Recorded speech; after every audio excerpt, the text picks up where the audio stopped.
Time Warner Audiobooks presents Rich Dad, Poor Dad, written by Robert Kiyosaki with Sharon L. Lecter, CPA, and read by Stephen Hoy, featuring an introduction by Robert Kiyosaki.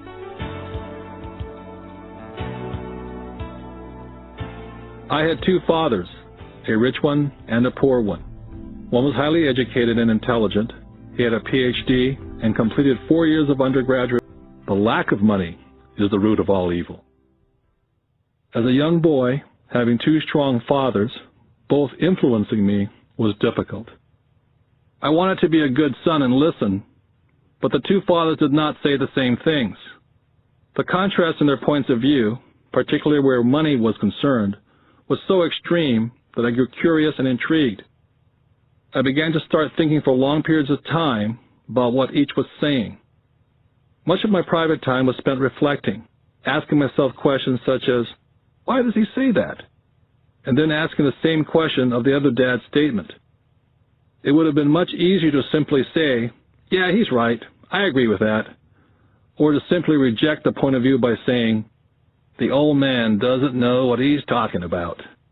Instead, having two dads whom I love forced me to think and ultimately choose a way of thinking for myself. As a process, choosing to think for myself turned out to be much more valuable in the long run, rather than simply accepting or rejecting a single point of view. One of the reasons the rich get richer, the poor get poorer, and the middle class struggles in debt is because the subject of money is taught at home, not in school. Most of us learn about money from our parents. So what can a poor parent tell their child about money? They simply say, stay in school and study hard. The child may graduate with excellent grades, but with a poor person's financial programming and mindset. It was learned while the child was young. Money is not taught in schools. Schools focus on scholastic and professional skills, but not financial skills. This explains how smart bankers, doctors, and accountants who earned excellent grades in school may still struggle financially all their lives. Our staggering national debt is due in large part to highly educated politicians and government officials making financial decisions with little or no training on the subject of money. I often look ahead to the new millennium and wonder what will happen when we have millions of people who will need financial and medical assistance. They will be dependent upon their families or the government for financial support. What will happen when Medicare and Social Security run out of money? How will a nation survive if teaching children about money continues to be left to parents, most of whom will be, or already are, poor? Because I had two influential fathers, I learned from both of them. I had to think about each dad's advice, and in doing so, I gained valuable insight into the power and effect of one's thoughts on one's life. For example, one dad had a habit of saying, I can't afford it. The other dad forbade those words to be used. He insisted I say, how can I afford it? One is a statement, and the other is a question. One lets you off the hook, and the other forces you to think. My soon-to-be-rich dad would explain that by automatically saying the words, I can't afford it, your brain stops working. By asking the question, how can I afford it, your brain is put to work. He did not mean buy everything you wanted. He was fanatical about exercising your mind, the most powerful computer in the world. My brain gets stronger every day because I exercise it. The stronger it gets, the more money I can make. He believed that automatically saying, I can't afford it, was a sign of mental laziness. Although both dads worked hard, I noticed that one dad had a habit of putting his brain to sleep when it came to money matters, and the other had a habit of exercising his brain. The long-term result was that one dad grew stronger financially and the other grew weaker. It is not much different from a person who goes to the gym to exercise on a regular basis versus someone who sits on the couch watching television. Proper physical exercise increases your chances for health, and proper mental exercise increases your chances for wealth. Laziness decreases both health and wealth. My two dads had opposing attitudes in thought. One dad thought that the rich should pay more in taxes and take care of those less fortunate. The other said, taxes punish those who produce and reward those who don't produce. One dad recommended, study hard so you can find a good company to work for. The other recommended, study hard so you can find a good company to buy. One dad said, the reason I'm not rich is because I have you kids. The other said, the reason I must be rich is because I have you kids. One dad encouraged talking about money and business at the dinner table. The other forbade the subject of money to be discussed over a meal. One said, when it comes to money, play it safe and don't take risks. The other said, learn to manage risk.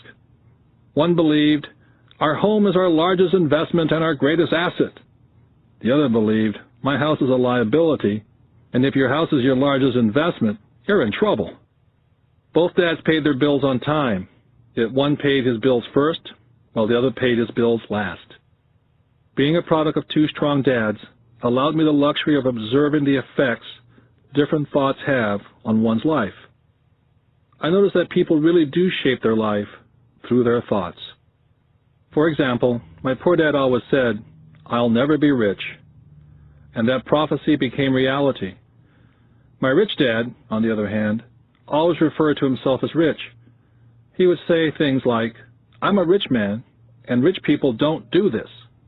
Even when he was flat broke, after a major financial setback, he continued to refer to himself as a rich man. He would cover himself by saying, there's a difference between being poor and being broke. Broke is temporary, and poor is eternal. My poor dad would also say, I'm not interested in money, or money doesn't matter. My rich dad always said, money is power. The power of our thoughts may never be measured or appreciated, but it became obvious to me as a young boy to be aware of my thoughts and how I expressed myself. I noticed that my poor dad was poor not because of the amount of money he earned, which was significant, but because of his thoughts and his actions. As a young boy, having two fathers, I became acutely aware of being careful which thoughts I chose to adopt as my own. Whom should I listen to, my rich dad or my poor dad? Although both men had tremendous respect for education,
my dad put down the evening paper. Why do you want to get rich, son? Because today Jimmy's mom drove up in their new Cadillac, and they were going to their beach house for the weekend. He took 3 of his friends, but Mike and I weren't invited. They told us we weren't invited because we were poor kids. They did? My dad asked incredulously. Yeah, they did, I replied in a hurt tone. My dad silently shook his head, pushed his glasses up the bridge of his nose, and went back to reading his paper.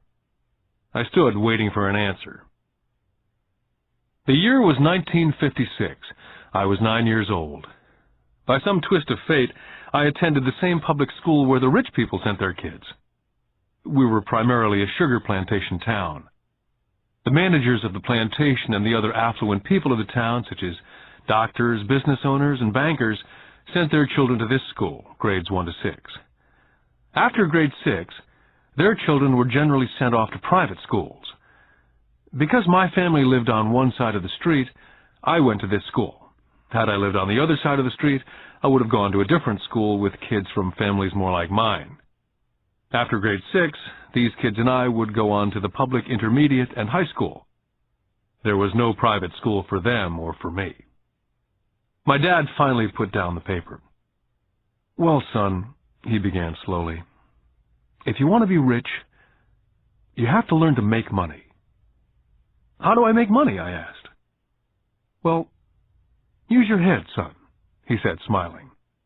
Which really meant, "That's all I'm going to tell you," or, "I don't know the answer, so don't embarrass me." The next morning I told my best friend Mike what my dad had said. As best I could tell, Mike and I were the only poor kids in this school. Mike was like me in that he was in this school by a twist of fate. Someone had drawn a jog in a line for the school district, and we wound up in school with the rich kids. "So what do we do to make money?" Mike asked. "I don't know," I said. "But do you want to be my partner?" He agreed. And so on that Saturday morning, Mike became my first business partner. We spent all morning coming up with ideas on how to make money. Finally, that afternoon, a bolt of lightning came through our heads. It was an idea that Mike had gotten from a science book he'd read. Excitedly, we shook hands, and the partnership now had a business. For the next several weeks, Mike and I ran around our neighborhood, knocking on doors and asking our neighbors if they'd save their toothpaste tubes for us. With puzzled looks, most adults consented with a smile. Some asked us what we were doing, to which we replied, "We can't tell you. It's a business secret." My mom grew distressed as the weeks wore on. We had selected a site next to her washing machine as the place we would stockpile our raw materials. In a brown cardboard box that one time held ketchup bottles, our little pile of used toothpaste tubes began to grow. One day my dad drove up to see 2 9-year-old boys in the driveway with a production line operating at full speed. Fine white powder everywhere. On a long table were small milk cartons from school, and our family's hibachi grill was glowing with red-hot coals at maximum heat. Dad walked up cautiously, having to park the car at the base of the driveway, since the production line blocked the carport. As he got closer, he saw a steel pot sitting on top of the coals, with the toothpaste tubes being melted down.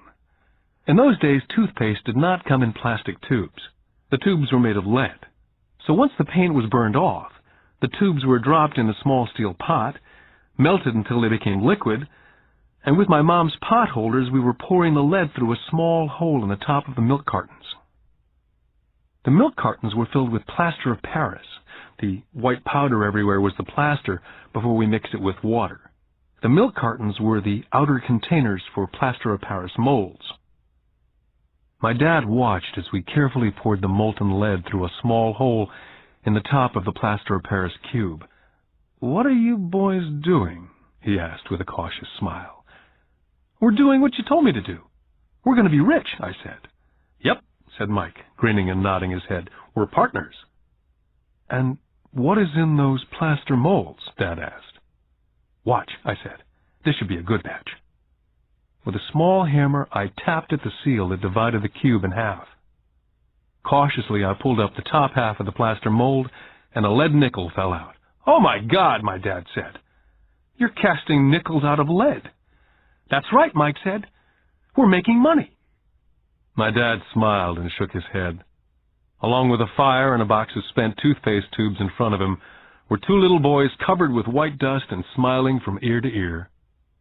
He asked us to put everything down and sit with him on the front step of our house.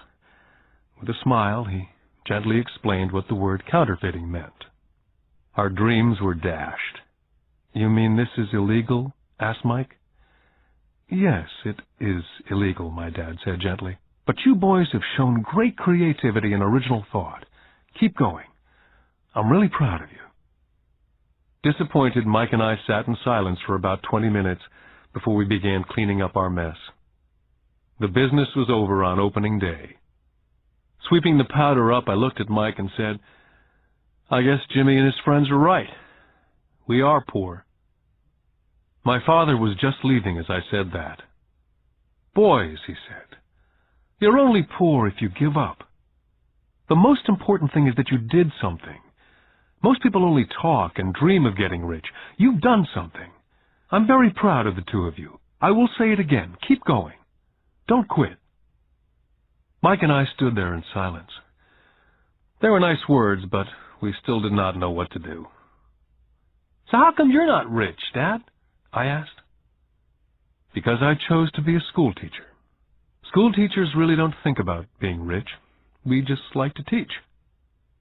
I wish I could help you, but I really don't know how to make money. Mike and I turned and continued our cleanup. I know, said my dad. If you boys want to learn how to be rich, don't ask me. Talk to your dad, Mike. My dad? Asked Mike with a scrunched up face. Yeah, your dad, repeated my dad with a smile. Your dad and I have the same banker, and he raves about your father. He's told me several times that your father is brilliant when it comes to making money. He seems to be building an empire, and I suspect in a few years he will be a very rich man. With that, Mike and I got excited again. With new vigor, we began cleaning up the mess caused by our now-defunct first business. As we were cleaning, we made plans on how and when to talk to Mike's dad. The problem was that Mike's dad worked long hours and often did not come home until late. His father owned warehouses, a construction company, a chain of stores, and 3 restaurants. It was the restaurants that kept him out late. Mike caught the bus home after we had finished cleaning up. He was going to talk to his dad when he got home that night and ask him if he would teach us how to become rich. Mike promised to call as soon as he talked to his dad, even if it was late. The phone rang at 8:30 p.m. Mike's dad had agreed to meet with Mike and me. At 7:30 Saturday morning, I caught the bus to the poor side of town. Michael and I met with his dad that morning at 8 o'clock. He was already busy and had been at work for more than an hour. His construction supervisor was just leaving in his pickup truck as I walked up to his simple, small, and tidy home. Mike met me at the door. Dad's on the phone, and he said to wait on the back porch, Mike said as he opened the door. The old wooden floor creaked as I stepped across the threshold of this aging house. There was a cheap mat just inside the door. That mat was there to hide the years of wear from countless footsteps that the floor had supported. Although clean, it needed to be replaced. I felt claustrophobic as I entered the narrow living room, which was filled with old, musty, overstuffed furniture that today would be collector's items. Sitting on the couch were 2 women, a little older than my mom. Across from the women sat a man in workman's clothes. They smiled as Mike and I walked past them, heading for the kitchen, which led to the porch that overlooked the backyard. I smiled back shyly. Who are those people? I asked. Oh, they work for my dad. The older man runs his warehouses, and the women are the managers of the restaurants. And you saw the construction supervisor who's working on a road project about 50 miles from here. His other supervisor, who's building a tract of houses, had already left before you got here. Does this go on all the time? I asked. Not always, but quite often, said Mike, smiling as he pulled up a chair to sit down next to me. I asked him if he'd teach us to make money, Mike said. Oh? And what did he say to that? I asked with cautious curiosity. Well, he had a funny look on his face at first, and then he said he would make us an offer. Oh, I said, rocking my chair back against the wall. I sat there perched on 2 rear legs of the chair. Mike did the same thing. Suddenly, Mike's dad burst through the rickety screen door and onto the porch.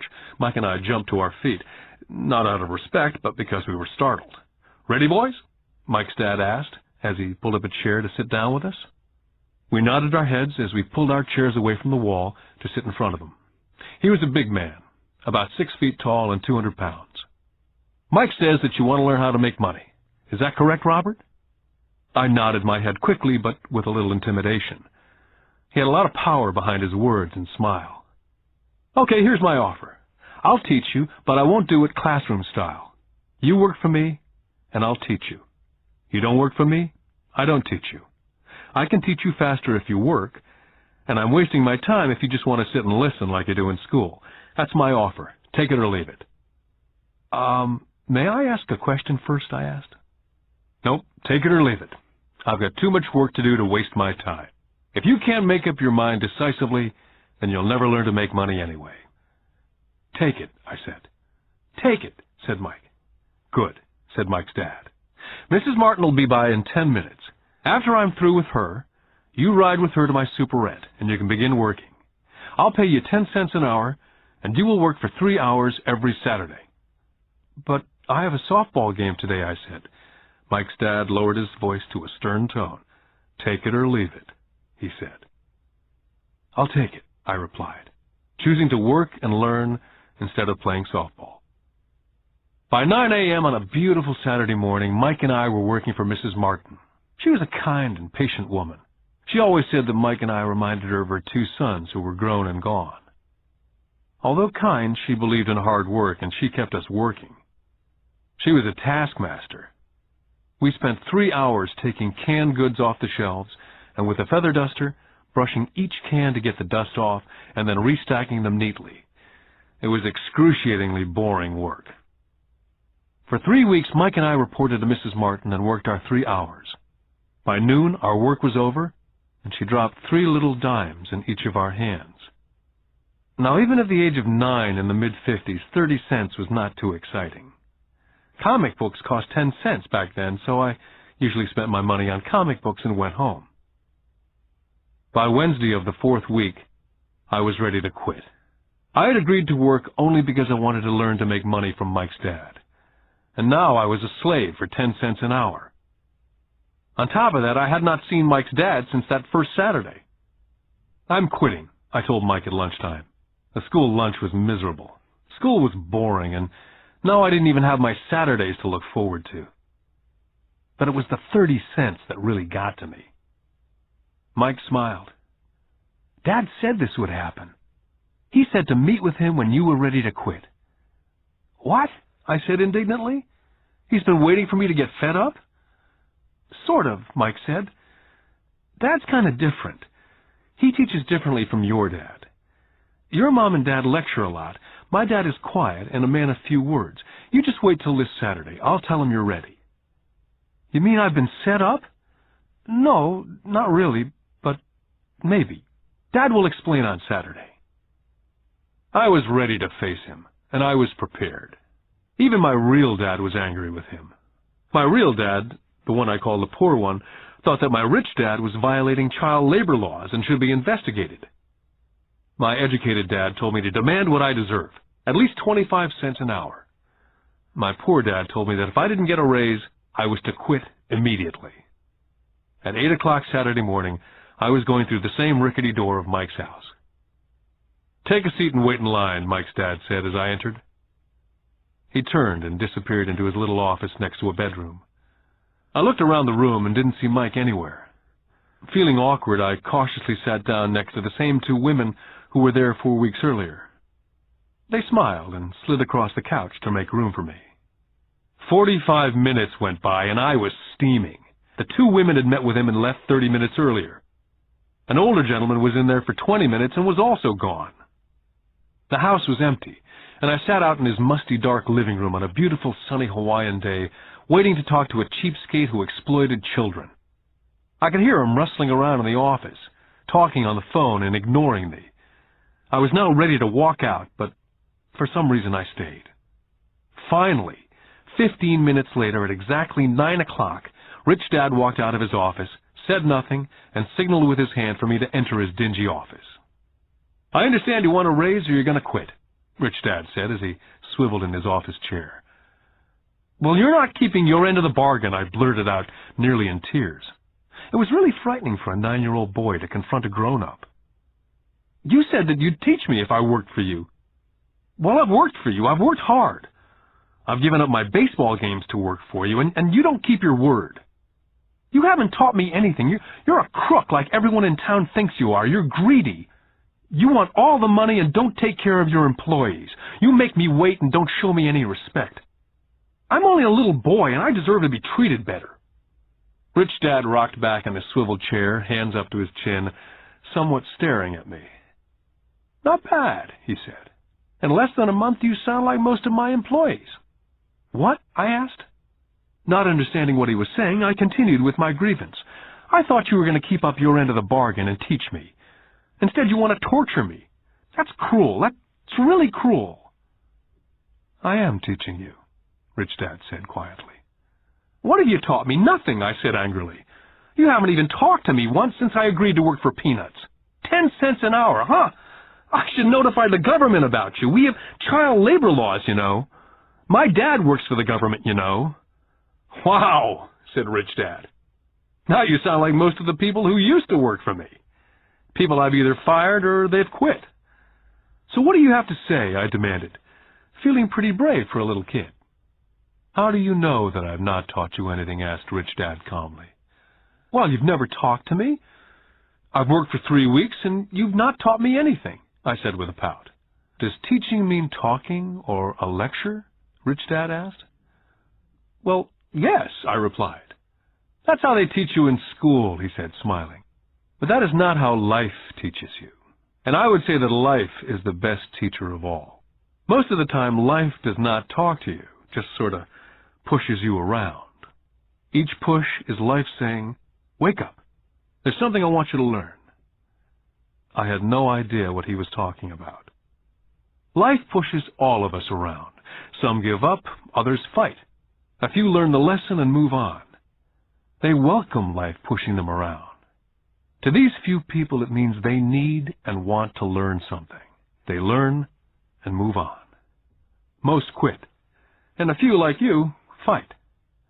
Rich Dad stood and shut the creaky old wooden window that needed repair.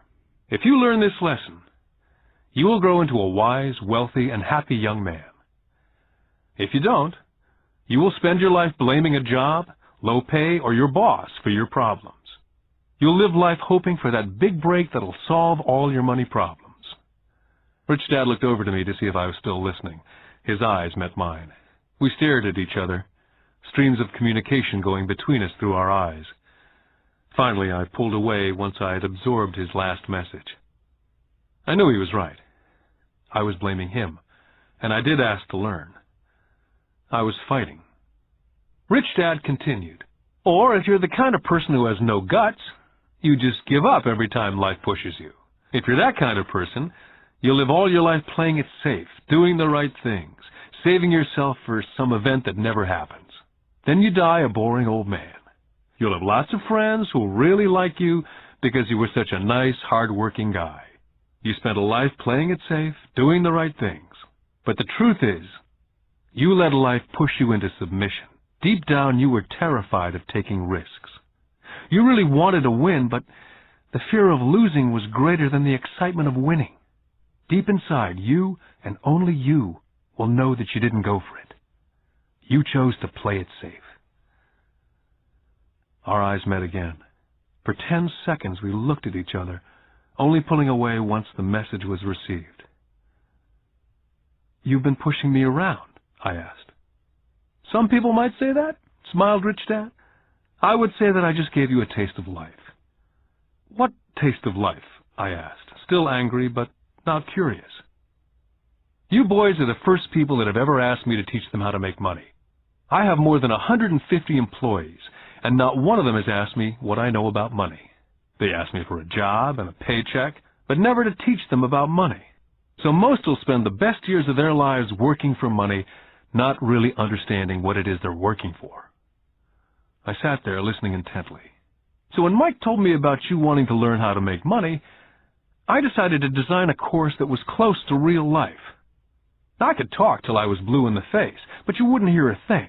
So I decided to let life push you around a bit so you could hear me. That's why I only paid you 10 cents. So what is the lesson I learned from working for only 10 cents an hour, I asked. That you're cheap and exploit your workers? Rich Dad laughed heartily. You'd best change your point of view. Stop blaming me, thinking I'm the problem. If you think I'm the problem, then you have to change me. If you realize that you're the problem, then you can change yourself, learn something, and grow wiser. But you only pay me 10 cents. So what are you learning? Rich Dad asked, smiling. That you're cheap, I said with a sly grin. See, you think I'm the problem, said Rich Dad. But you are. Well, keep that attitude and you learn nothing. Keep the attitude that I'm the problem, and what choices do you have? Well, if you don't pay me more or show me more respect and teach me, I'll quit. Well put, Rich Dad said. And that's exactly what most people do. They quit and go looking for another job, better opportunity, and higher pay, actually thinking that a new job or more pay will solve the problem. In most cases, it won't. So what will solve the problem, I asked? Just take this measly 10 cents an hour and smile? Rich Dad smiled. That's what the other people do. Just accept a paycheck, knowing that they and their family will struggle financially. But that's all they do. Waiting for a raise, thinking that more money will solve the problem. Most just accept it, and some take a second job working harder, but again accepting a small paycheck. I sat staring at the floor, beginning to understand the lesson Rich Dad was presenting. I could sense it was a taste of life. Finally, I looked up and repeated the question.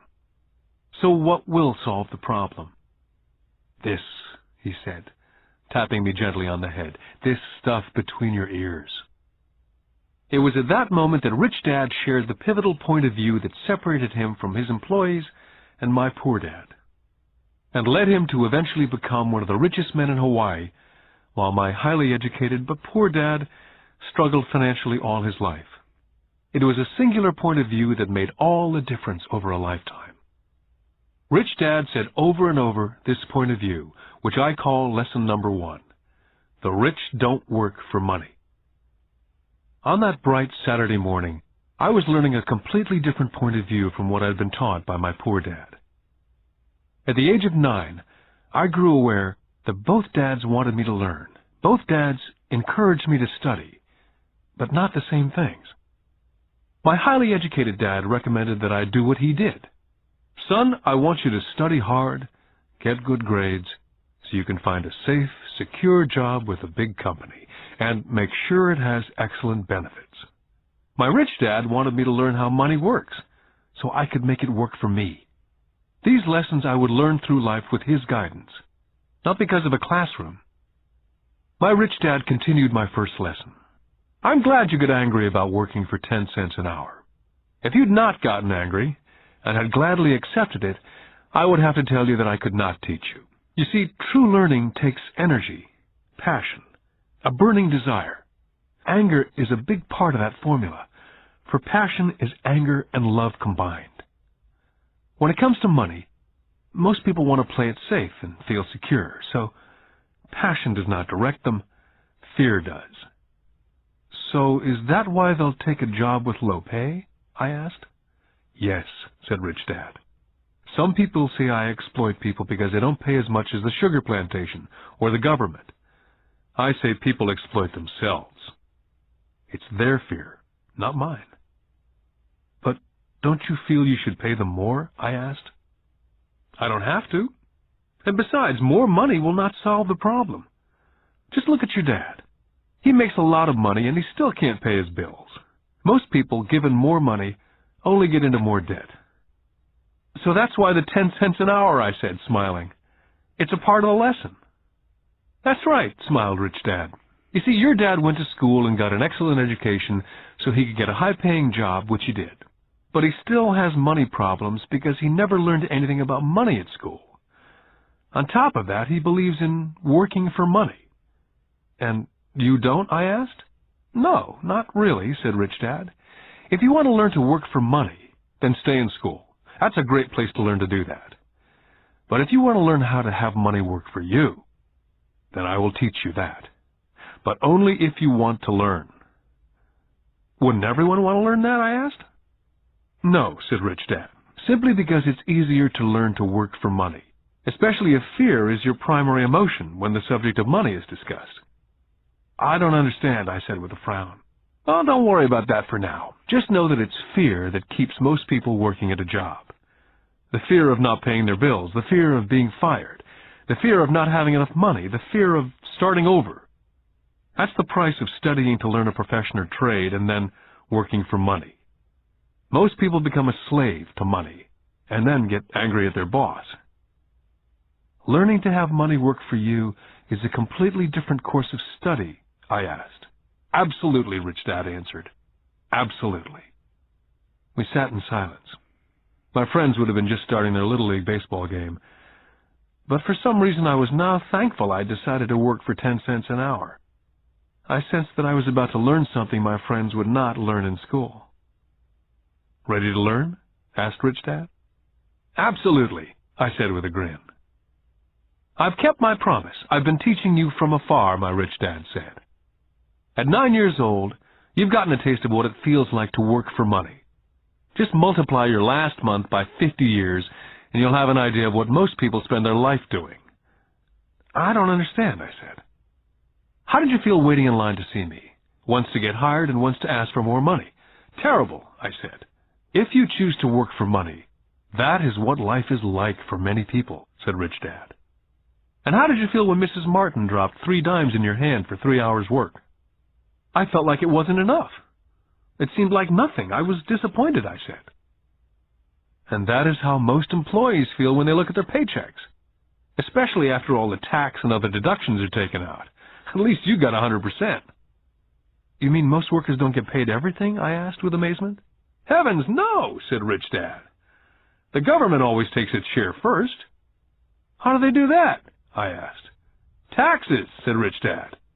You're taxed when you earn, you're taxed when you spend, you're taxed when you save, you're taxed when you die. Why do people let the government do that to them? The rich don't, said Rich Dad with a smile. The poor and the middle class do. I'll bet you that I earn more than your dad, yet he pays more in taxes. How can that be? I asked. As a 9-year-old boy, that made no sense to me. Why would someone let the government do that to them? Rich Dad sat there in silence. I guess he wanted me to listen instead of jabber away at the mouth. Finally, I calmed down. I did not like what I had heard. I knew my dad complained constantly about paying so much in taxes, but really did nothing about it. Was that life pushing him around? Rich Dad rocked slowly and silently in his chair, just looking at me. Ready to learn? He asked. I nodded my head slowly. Learning how to have money work for you is a lifetime study. Most people go to college for 4 years and their education ends. I already know that my study of money will continue over a lifetime simply because the more I find out, the more I find out I need to know. Most people never study the subject. They go to work, get their paycheck, balance their checkbooks, and that's it. On top of that, they wonder why they have money problems. Then they think that more money will solve the problem. Few realize that it's their lack of financial education that is the problem. So, my dad has tax problems because he doesn't understand money? I asked, confused. Look, said Rich Dad, taxes are just one small section on learning how to have money work for you. Today, I just wanted to find out if you still have the passion to learn about money. Most people don't. They want to go to school, learn a profession, have fun at their work, and earn lots of money. One day they wake up with big money problems, and then they can't stop working. That's the price of only knowing how to work for money, instead of studying how to have money work for you.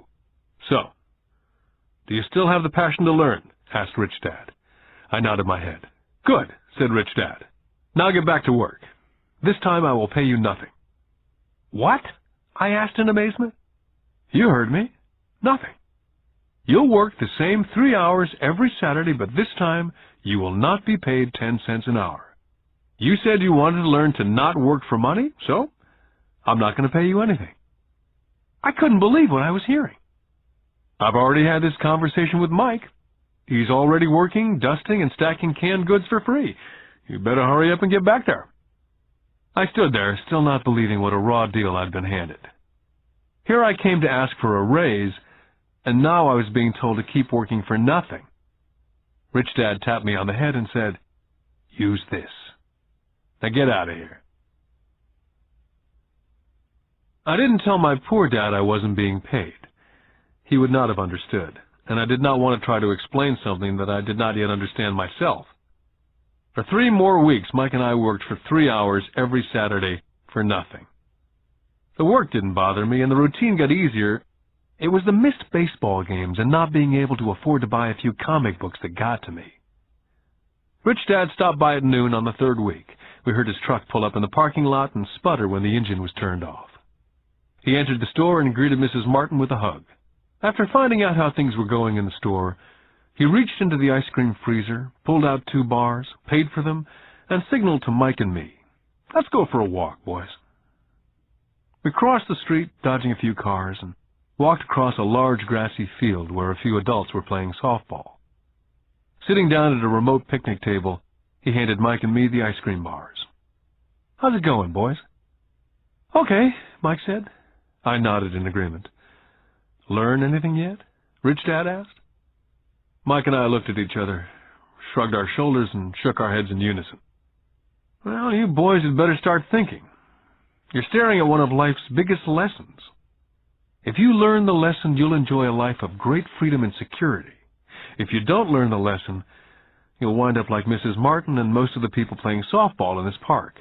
They work very hard for a little money, clinging to the illusion of job security, looking forward to a 3-week vacation each year and a skimpy pension after 45 years of work.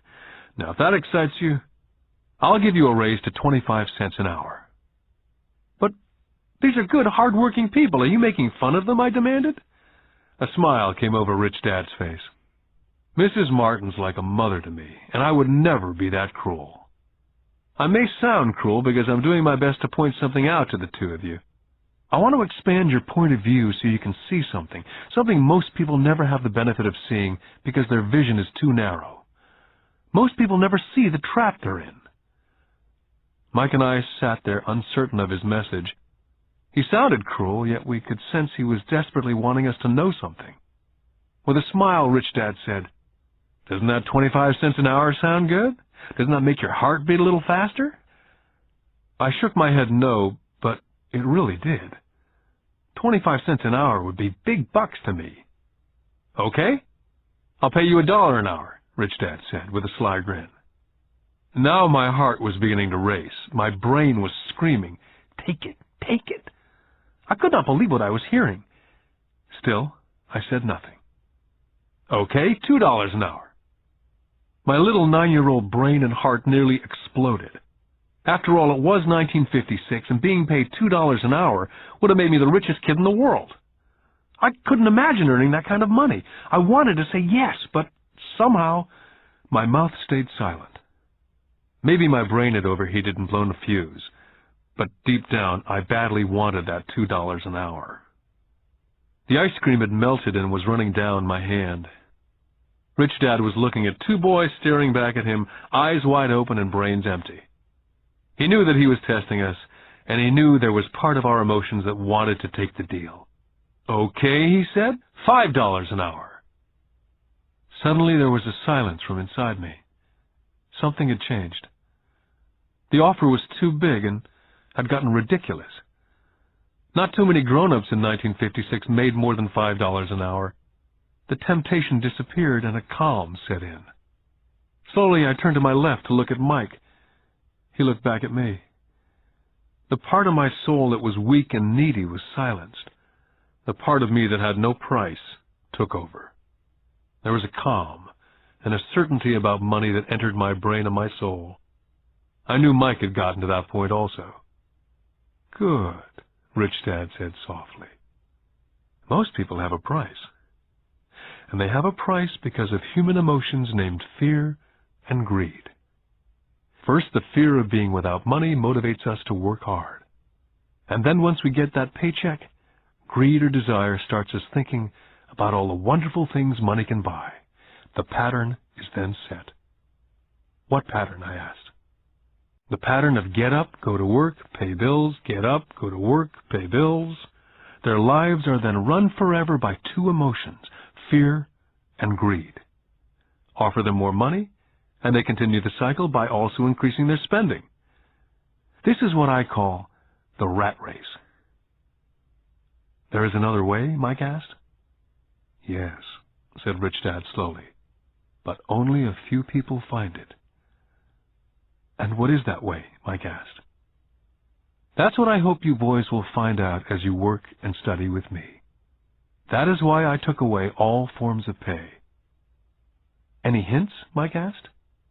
We're kind of tired of working hard, especially for nothing. Well, the first step is telling the truth, said Rich Dad. We haven't been lying, I said. I did not say you were lying. I said to tell the truth, Rich Dad came back. The truth about what? I asked. How you're feeling, Rich Dad said. You don't have to say it to anyone else, just yourself. You mean the people in this park, the people who work for you, Mrs. Martin, they don't do that? I asked. I doubt it, Rich Dad said. Instead, they feel the fear of not having money. Instead of confronting the fear, they react instead of think. They react emotionally instead of using their heads, Rich Dad said, tapping us on our heads. Then they get a few bucks in their hands, and again the emotion of joy and desire and greed take over. And again they react instead of think. So their emotions do their thinking, Mike said. That's correct, said Rich Dad. Money is running their lives, and they refuse to tell the truth about that. Money is in control of their emotions, and hence their souls. Rich Dad sat quietly, letting his words sink in. Realizing we had absorbed as much as possible of what he was talking about, Rich Dad said, I want you boys to avoid that trap. That is really what I want to teach you. Not just to be rich, because being rich does not solve the problem. It doesn't, I asked, surprised. No, it doesn't. Let me finish with the other emotion, which is desire. Some call it greed, but I prefer desire. It's perfectly normal to desire something better, prettier, more fun or exciting. So people also work for money because of desire. They desire money for the joy they think it can buy. But the joy that money brings is often short-lived, and they soon need more money for more joy, more pleasure, more comfort, more security.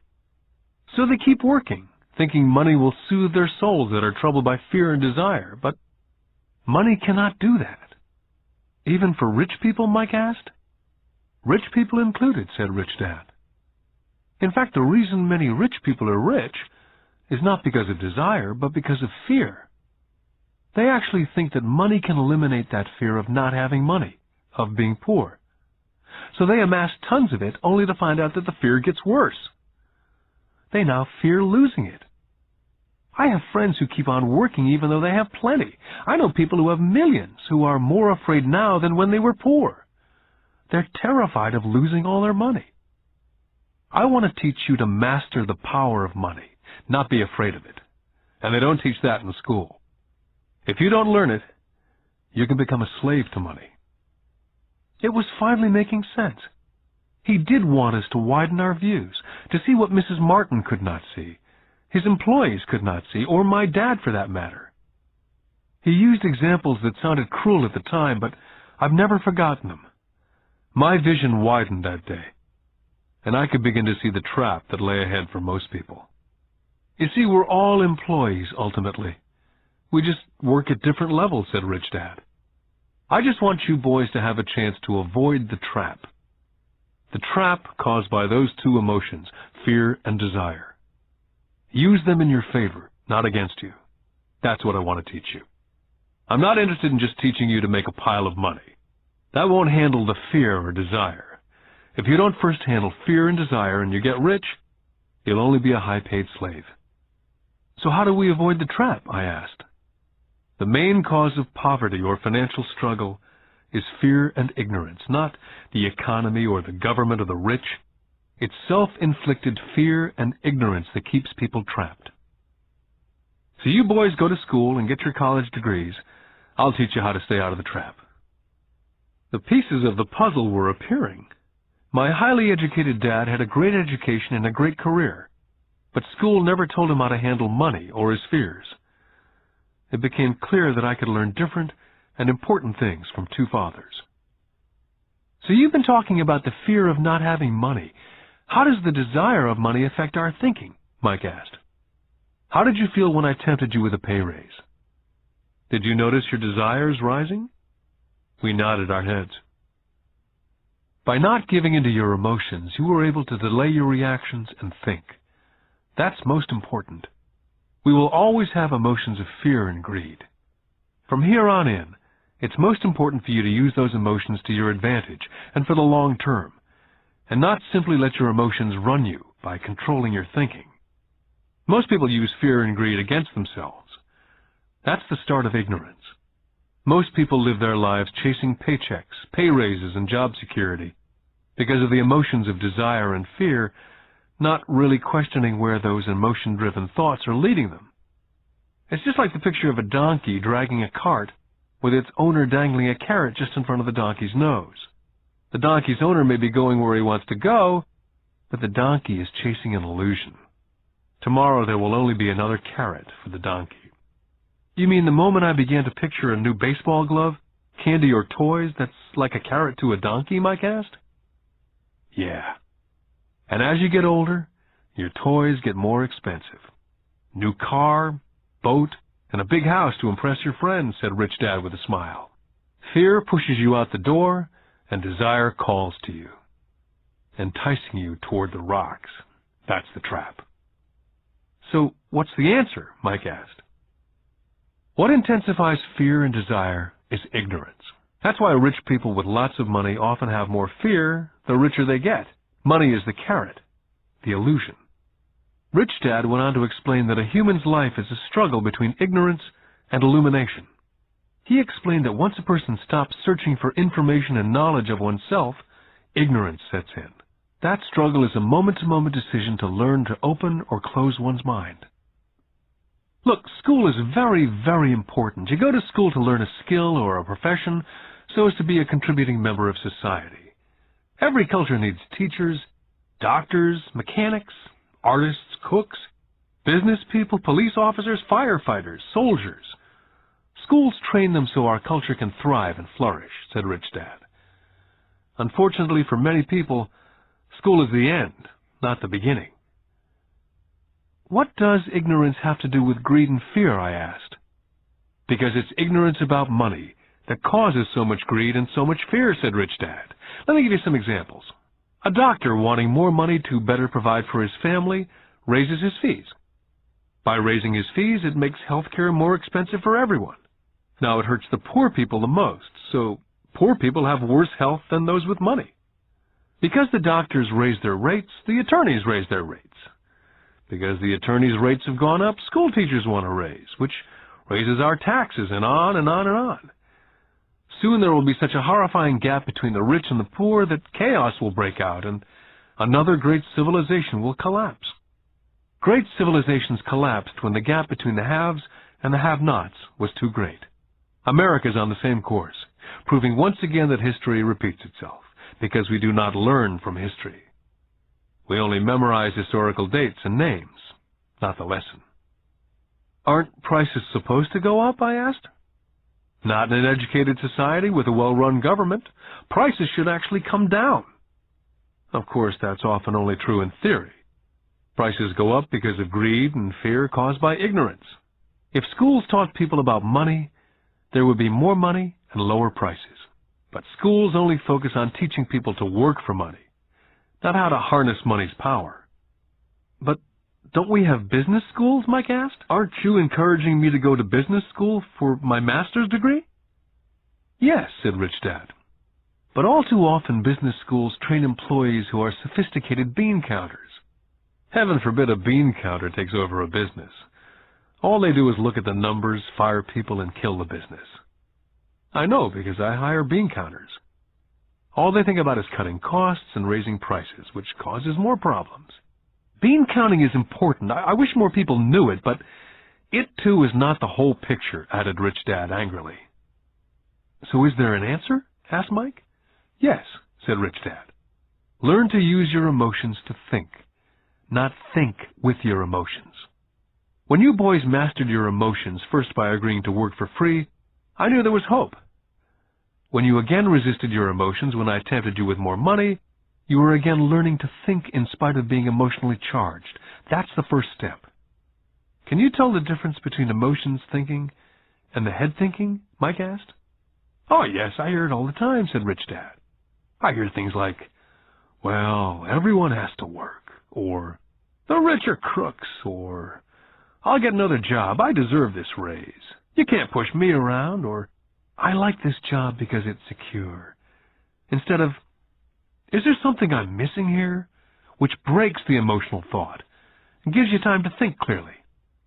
I must admit it was a great lesson to be getting, to know when someone was speaking out of emotions or out of clear thought. It was a lesson that served me well for life, especially when I was the one speaking out of reaction and not from clear thought. As we headed back to the store, Rich Dad explained that the rich really did make money. They did not work for it. He went on to explain that when Mike and I were casting 5-cent pieces out of lead, thinking we were making money, we were very close to thinking the way rich people think. The problem was that it was illegal for us to do it. Rich Dad went on to explain that the rich know that money is an illusion, truly like the carrot for the donkey. It's only out of fear and greed that the illusion of money is held together by billions of people thinking that money is real. Money is really made up. It was only because of the illusion of confidence and the ignorance of the masses that the house of cards stood standing. In fact, he said, in many ways the donkey's carrot was more valuable than money. As he climbed into his pickup truck outside of his little convenience store, he said, "Keep working, boys. But the sooner you forget about needing a paycheck, the easier your adult life will be. Keep using your brain. Work for free. And soon your mind will show you ways of making money far beyond what I could ever pay you. You'll begin to see opportunities right in front of you that in the past would have gone unnoticed." Mike and I picked up our things from the store and waved goodbye to Mrs. Martin. We went back to the park, to the same picnic bench, and spent several more hours thinking and talking. We spent the next week at school thinking and talking. For 2 more weeks, we kept thinking and talking and working for free. At the end of the second Saturday, I was again saying goodbye to Mrs. Martin and looking at the comic book stand with a longing gaze. The hard thing about not even getting 30 cents every Saturday was that I didn't have any money to buy comic books. Suddenly, as Mrs. Martin was saying goodbye to Mike and me, I saw something she was doing that I'd never seen her do before. I mean, I'd seen her do it, but I never took notice of it. Mrs. Martin was cutting the front page of the comic book in half. She was keeping the top half of the comic book cover and throwing the rest of the comic book into a large brown cardboard box. When I asked her what she did with the comic books, she said, "I throw them away. I give the top half of the cover back to the comic book distributor for credit when he brings in the new comics. He's coming in an hour." Mike and I waited for an hour. Soon the distributor arrived, and I asked him if we could have the comic books, to which he replied, "You can have them if you work for this store and do not resell them." Our partnership was revived. Mike's mom had a spare room in the basement that no one used. We cleaned it out and began piling hundreds of comic books in that room. Soon our comic book library was open to the public. We hired Mike's younger sister, who loved to study, to be head librarian. She charged each child 10 cents admission to the library, which was open from 2:30 to 4:30 p.m. every day after school. The customers, the children of the neighborhood, could read as many comics as they could in 2 hours. It was a bargain for them, since a comic cost 10 cents each, and they could read 5 or 6 in 2 hours. Mike's sister would check the kids as they left to make sure they weren't borrowing any comic books. She also kept the books, logging in how many kids showed up each day, who they were, and any comments they might have. Mike and I averaged $9.50 per week over a 3-month period. We paid his sister $1 a week and allowed her to read the comics for free, which she rarely did since she was always studying. Mike and I kept our agreement by working in the store every Saturday and collecting all the comic books from the different stores. We kept our agreement to the distributor by not selling any comic books. We burned them once they got too tattered. We tried opening a branch office, but we could never quite find someone as dedicated as Mike's sister we could trust. At an early age, we found out how hard it was to find good staff. 3 months after the library first opened, a fight broke out in the room. Some bullies from another neighborhood pushed their way in and started it. Mike's dad suggested we shut down the business. So our comic book business was shut down and we stopped working on Saturdays at the convenience store. Anyway, Rich Dad was excited because he had new things he wanted to teach us. He was happy because we'd learned our first lesson so well. We'd learned to have money work for us. By not getting paid for our work at the store, we were forced to use our imaginations to identify an opportunity to make money. By starting our own business, the comic book library, we were in control of our own finances, not dependent on an employer. The best part was that our business generated money for us, even when we weren't physically there. Our money worked for us. Instead of paying us money, Rich Dad had given us so much more. Lesson 2. Why Teach Financial Literacy? In 1990, my best friend Mike took over his father's empire and is in fact doing a better job than his dad did. We see each other once or twice a year on the golf course. He and his wife are wealthier than you could imagine. Rich Dad's empire is in great hands, and Mike is now grooming his son to take his place, as his dad groomed us. In 1994, I retired at the age of 47, and my wife Kim was 37. Retirement does not mean not working. To my wife and me, it means that, barring unforeseen cataclysmic changes, we can work or not work, and our wealth grows automatically, staying way ahead of inflation. I guess it means freedom. The assets are large enough to grow by themselves. It's like planting a tree. You water it for years, and then one day it doesn't need you anymore. Its roots have gone down deep enough. Then the tree provides shade for your enjoyment. Mike chose to run the empire, and I chose to retire. Whenever I speak to groups of people, they often ask what I would recommend, or what could they do? How do they get started? Is there a good book I'd recommend? What is the secret to success? I simply say to them what my rich dad said back to me when I was a little kid. If you want to be rich, you need to be financially literate. That idea was drummed into my head every time we were together. As I said, my educated dad stressed the importance of reading books, while my rich dad stressed the need to master financial literacy. If you're going to build the Empire State Building, the first thing you need to do is dig a deep hole and pour a strong foundation. If you're going to build a home in the suburbs, all you need to do is pour a 6-inch slab of concrete. Most people, in their drive to get rich, are trying to build an Empire State Building on a 6-inch slab. Our school system, having been created in the agrarian age, believes in homes with no foundation dirt floors are still the rage. So kids graduate from school with virtually no financial foundation. One day, sleepless and deep in debt in suburbia, living the American dream, they decide that the answer to their financial problems is to find a way to get rich quick. Construction on the skyscraper begins. It goes up quickly, and soon, instead of the Empire State Building, we have the Leaning Tower of suburbia. The sleepless nights return. As for Mike and me in our adult years, both of our choices were possible, because we were taught to pour a strong financial foundation when we were just kids. Now, accounting is possibly the most boring subject in the world. It also could be the most confusing. But if you want to be rich, long term, it could be the most important subject. The question is, how do you take a boring and confusing subject and teach it to kids? The answer is, make it simple. My rich dad poured a strong financial foundation for Mike and me. Since we were just kids, he created a simple way to teach us. For years, he only drew pictures and used words. Mike and I understood the simple drawings, the jargon, the movement of money. And then in later years, Rich Dad began adding numbers. Most importantly, you must know the difference between an asset and a liability, and buy assets. If you want to be rich, this is all you need to know. It is rule number 1. It is the only rule. This may sound absurdly simple, but most people have no idea how profound this rule is. Most people struggle financially because they do not know the difference between an asset and a liability. Rich people acquire assets.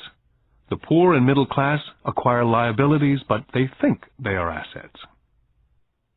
When Rich Dad explained this to Mike and me, we thought he was kidding. Here we were nearly teenagers and waiting for the secret to get rich, and this was his answer. It was so simple that we had to stop for a long time to think about it. If it's that simple, how come everyone's not rich? I asked. Rich Dad smiled, because people do not know the difference between an asset and a liability.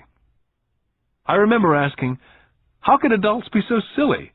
If it's that simple, if it's that important, why would everyone not want to find out?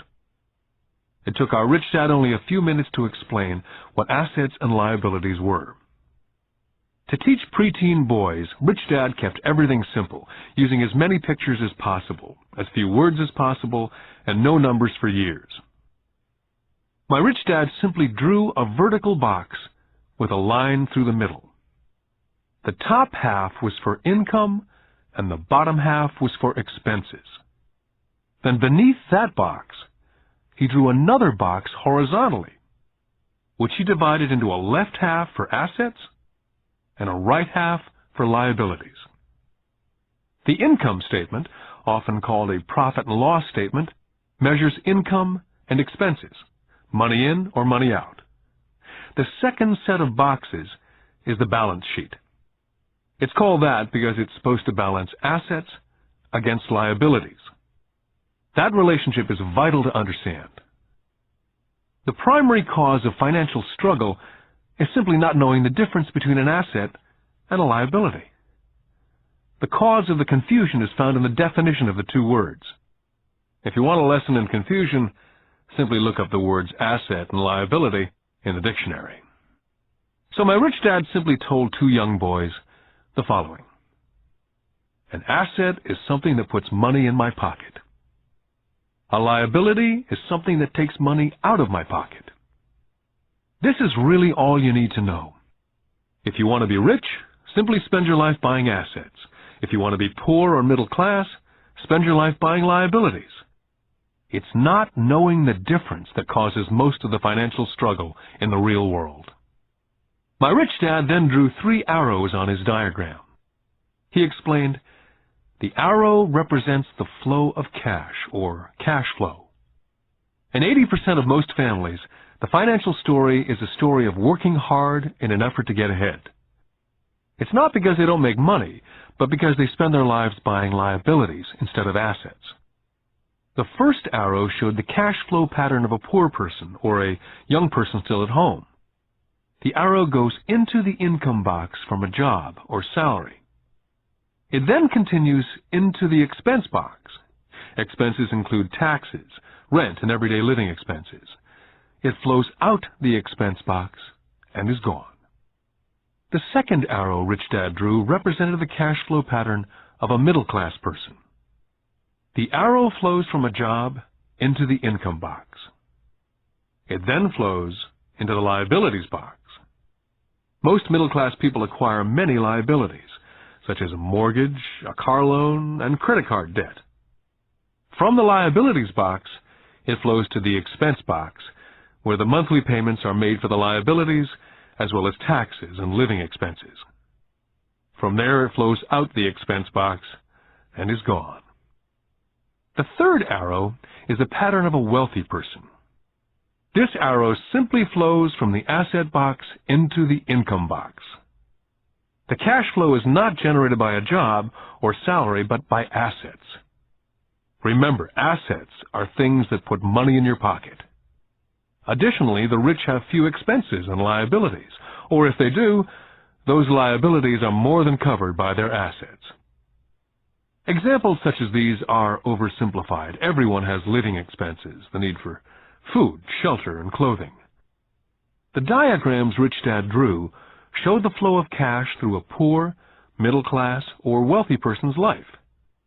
It's the cash flow that tells the story.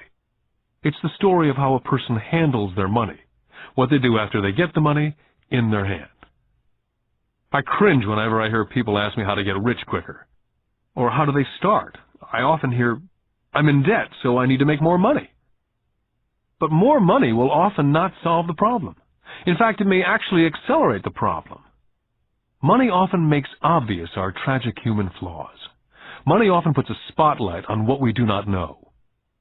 That's why, all too often, a person who comes into a sudden windfall of cash, let's say an inheritance, a pay raise, or lottery winnings, soon returns to the same financial mess, if not worse than the mess they were in before they received the money.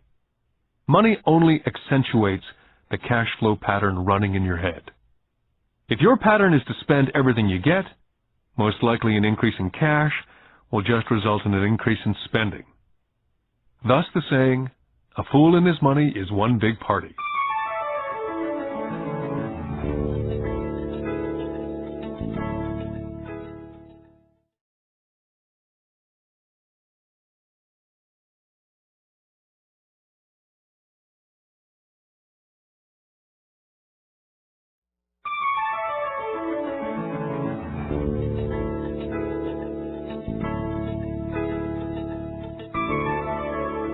Because students leave school without financial skills, millions of educated people pursue their profession successfully, but later find themselves struggling financially. They work harder but don't get ahead. What's missing from their education is not how to make money, but how to spend money. What to do after you make it. It's called financial aptitude. What to do with the money once you make it, how to keep people from taking it from you, how long you keep it, and how hard that money works for you. Most people cannot tell why they struggle financially because they don't understand cash flow. A person can be highly educated, professionally successful, and financially illiterate. These people often work harder than they need to because they learned how to work hard, but not how to have their money work for them. The moving picture show of hard-working people has a set pattern. Recently married, a happy, highly educated young couple move in together in one of their cramped rented apartments. Immediately they realize that they're saving money because two can live as cheaply as one. The problem is, the apartment is cramped. They decide to save money to buy their dream home so they can have kids. They now have two incomes, and they begin to focus on their careers. Their incomes begin to increase. As their incomes go up, their expenses go up as well, so there is little or no money to flow into the asset box. This means the only income they get comes from their jobs.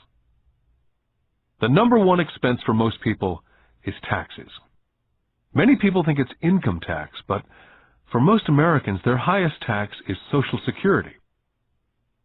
As an employee, it appears as if the Social Security tax, combined with the Medicare tax rate, is roughly 7.5%. But it's really 15%, since the employer must match the Social Security amount. In essence, it is money the employer cannot pay you. On top of that, you still have to pay income tax on the amount deducted from your wages for Social Security tax. Income you never receive because it went directly to Social Security through withholding. Then their liabilities go up. This is best demonstrated by going back to the young couple.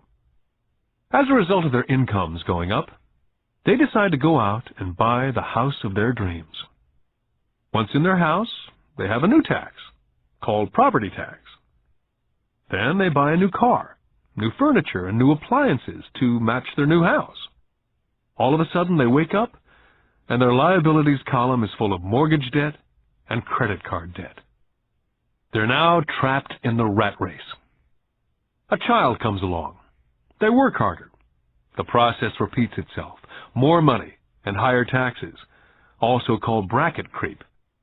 A credit card comes in the mail. They use it. It maxes out. A loan company calls and says their greatest asset, their home, has appreciated in value. The company offers a bill consolidation loan because their credit is so good and tells them the intelligent thing to do is clear off the high-interest consumer debt by paying off their credit card. And besides, interest on their home is a tax deduction. They go for it and pay off those high-interest credit cards. They breathe a sigh of relief.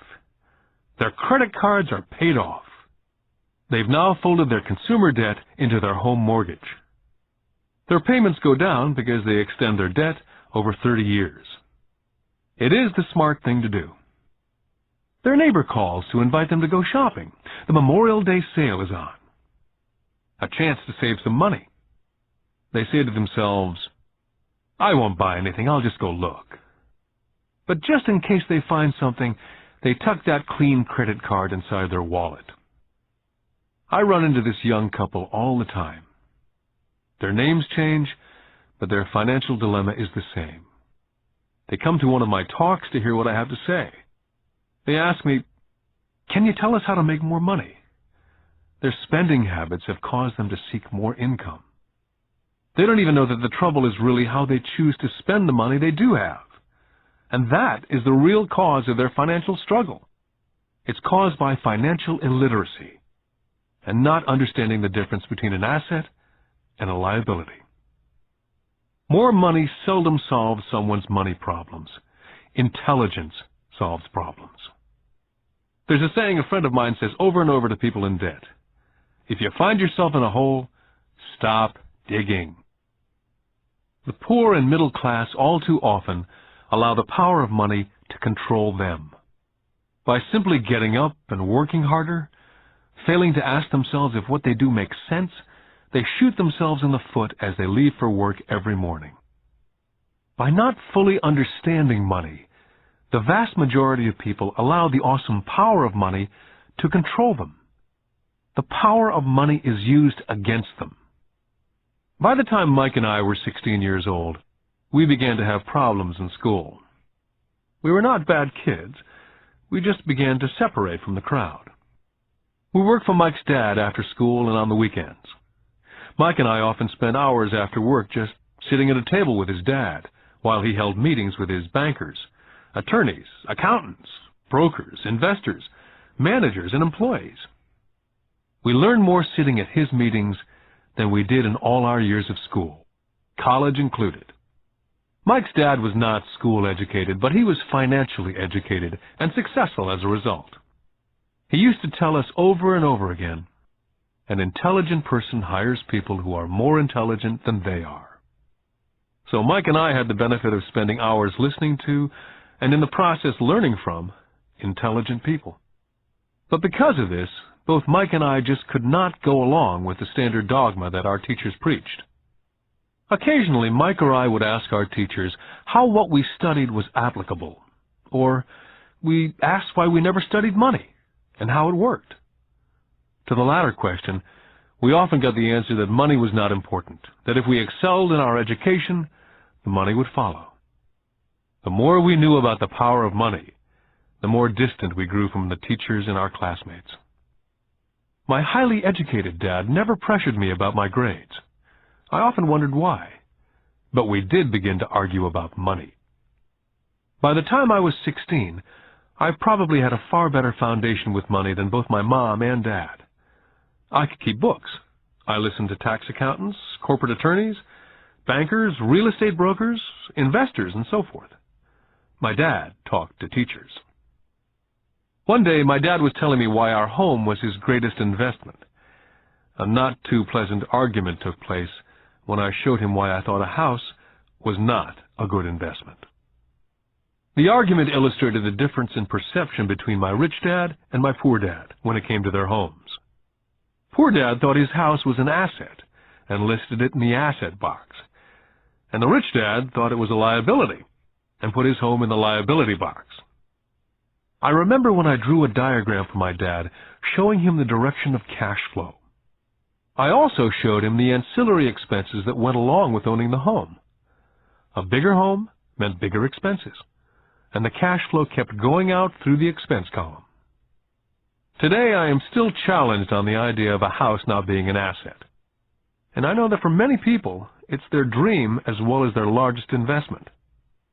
And owning your own home is better than nothing. I simply offer an alternate way of looking at this popular dogma. My wife and I would love a bigger, more flashy house to impress the Joneses, but we know it is not an asset. It's a liability since it takes money out of our pocket. So here's the argument I put forth. I really do not expect most people to agree with it because a nice home is an emotional thing. And when it comes to money, high emotions tend to lower financial intelligence.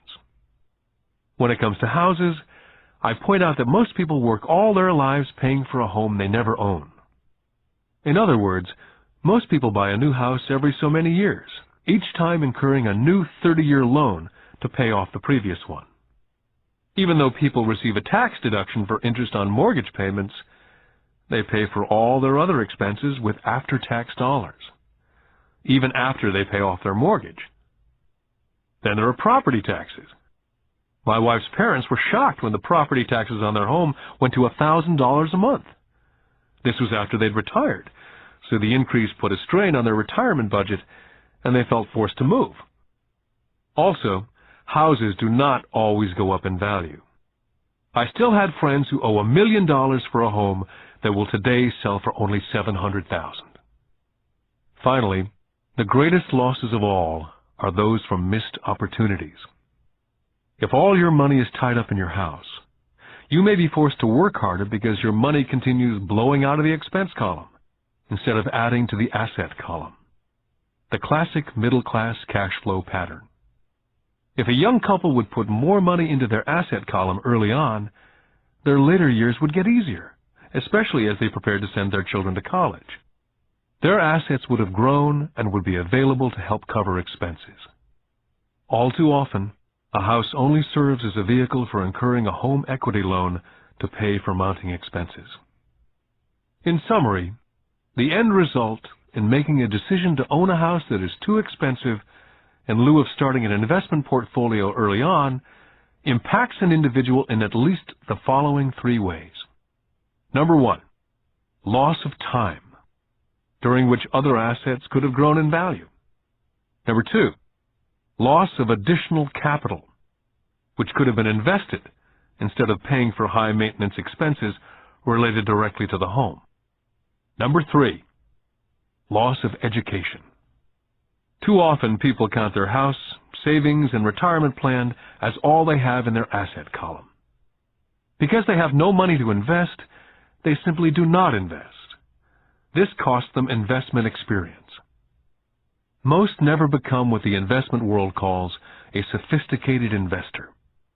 And the best investments are usually first sold to sophisticated investors, who then turn around and sell them to the people playing it safe.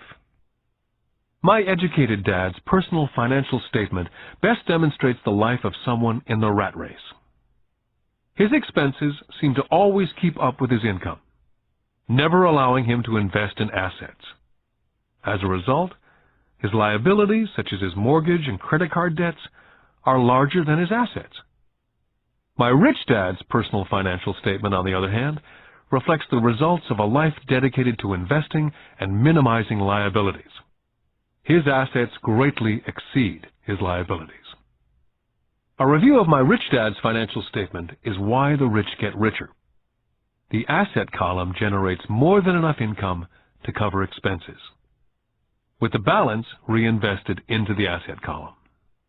The asset column continues to grow, and therefore the income it produces grows with it. The result being, the rich get richer. The middle class finds itself in a constant state of financial struggle. Their primary income is through wages, and as their wages increase, so do their taxes. Their expenses tend to increase in equal increments as their wages increase, hence the phrase, the rat race. They treat their home as their primary asset instead of investing in income-producing assets. Remember, the most important rule is to know the difference between an asset and a liability. Once you understand the difference, concentrate your efforts on only buying income-generating assets. That's the best way to get started on a path to becoming rich. Keep doing that, and your asset column will grow. Focus on keeping liabilities and expenses down. This will make more money available to continue pouring into the asset column. This pattern of treating your home as an investment, and the philosophy that a pay raise means you can buy a larger home or spend more, is the foundation of today's debt-ridden society. This process of increased spending throws families into greater debt and into more financial uncertainty, even though they may be advancing in their jobs and receiving pay raises on a regular basis. This is high-risk living caused by weak financial education. As an employee who's also a homeowner, your working efforts are generally as follows. You work for someone else. Most people, working for a paycheck, are making the owner or the shareholders richer. Your efforts and success will help provide for the owner's success and retirement. Next, you work for the government. The government takes its share from your paycheck before you even see it. By working harder, you simply increase the amount of taxes taken by the government. Most people work from January to May just for the government. And finally, you work for the bank. After taxes, your next largest expense is usually your mortgage and credit card debt. The problem with simply working harder is that each of these three levels takes a greater share of your increased efforts. You need to learn how to have your increased efforts benefit you and your family directly. Once you've decided to concentrate on minding your own business, how do you set your goals? For most people, they must keep their profession and rely on their wages to fund their acquisition of assets. As their assets grow, how do they measure the extent of their success? When does someone realize that they are rich, that they have wealth? As well as having my own definitions for assets and liabilities, I also have my own definition for wealth. Actually, I borrowed it from a man named Buckminster Fuller. Some people call him a quack, and others call him a living genius. Years ago, he got all the architects buzzing because he applied for a patent in 1961 for something called a geodesic dome. But in the application, Fuller also said something about wealth. It was pretty confusing at first, but after reading it for a while, it began to make some sense. Wealth is a person's ability to survive so many number of days forward. Or, if I stopped working today, how long could I survive? Unlike net worth, the difference between your assets and liabilities, which is often filled with a person's expensive junk and opinions of what things are worth, this definition creates the possibility for developing a truly accurate measurement. I could now measure and really know where I was in terms of my goal to become financially independent. Although net worth often includes these non-cash producing assets like stuff you bought that now sits in your garage, wealth measures how much money your money is making, and therefore your financial survivability. Wealth is the measure of the cash flow from the asset column compared with the expense column. Let's use an example. Let's say I have a cash flow from my asset column of $1,000 a month, and I have monthly expenses of $2,000. What's my wealth? Let's go back to Buckminster Fuller's definition. Using his definition, how many days forward can I survive? And let's assume a 30-day month. By that definition, I have enough cash flow for half a month. When I have achieved $2,000 a month cash flow from my assets, then I will be wealthy. I now have income generated from assets each month that fully covers my monthly expenses. If I want to increase my expenses, I first must increase my cash flow from assets to maintain this level of wealth. Take notice that it's at this point that I am no longer dependent on my wages. I have focused on and been successful in building an asset column that's made me financially independent. If I quit my job today, I would be able to cover my monthly expenses with the cash flow from my assets. My next goal would be to have the excess cash flow from my assets reinvested into the asset column. The more money that goes into my asset column, the more my asset column grows. The more my assets grow, the more my cash flow grows. And as long as I keep my expenses less than the cash flow from these assets, I will grow richer, with more and more income from sources other than my physical labor. As this reinvestment continues, I am well on my way to being rich. The actual definition of rich is in the eye of the beholder. You can never be too rich. Just remember this simple observation. The rich buy assets, the poor only have expenses. The middle class buys liabilities, they think are assets. So how do I start minding my own business? What's the answer? Listen to the founder of McDonald's. Lesson 3. Mind your own business. In 1974, Ray Kroc, the founder of McDonald's, was asked to speak at the MBA class at the University of Texas at Austin. A dear friend of mine, Keith Cunningham, was a student in that MBA class. After a powerful and inspiring talk, the class adjourned, and the students asked Ray if he would join them at their favorite hangout to have a few beers. Ray graciously accepted. "What business am I in?" Ray asked, once the group had all their beers in hand. Everyone laughed, said Keith. Most of the MBA students thought Ray was just fooling around. No one answered, so Ray asked the question again. "What business do you think I'm in?" The students laughed again. And finally, one brave soul yelled out, "Ray, who in the world does not know that you're in the hamburger business?" Ray chuckled. "That's what I thought you'd say." He paused, and then quickly said, "Ladies and gentlemen, I'm not in the hamburger business. My business is real estate." McDonald's today is the largest single owner of real estate in the world, owning even more than the Catholic Church. Today, McDonald's owns some of the most valuable intersections and street corners in America, as well as in other parts of the world. Keith said it was one of the most important lessons in his life. Today, Keith owns car washes, but his business is the real estate under those car washes. The previous chapter ended with a statement illustrating that most people work for everyone but themselves. They work first for the owners of the company, then for the government through taxes, and finally for the bank that owns their mortgage. As a young boy, we did not have a McDonald's nearby. Yet my rich dad was responsible for teaching Mike and me the same lesson that Ray Kroc talked about at the University of Texas. It is secret number 3 of the rich.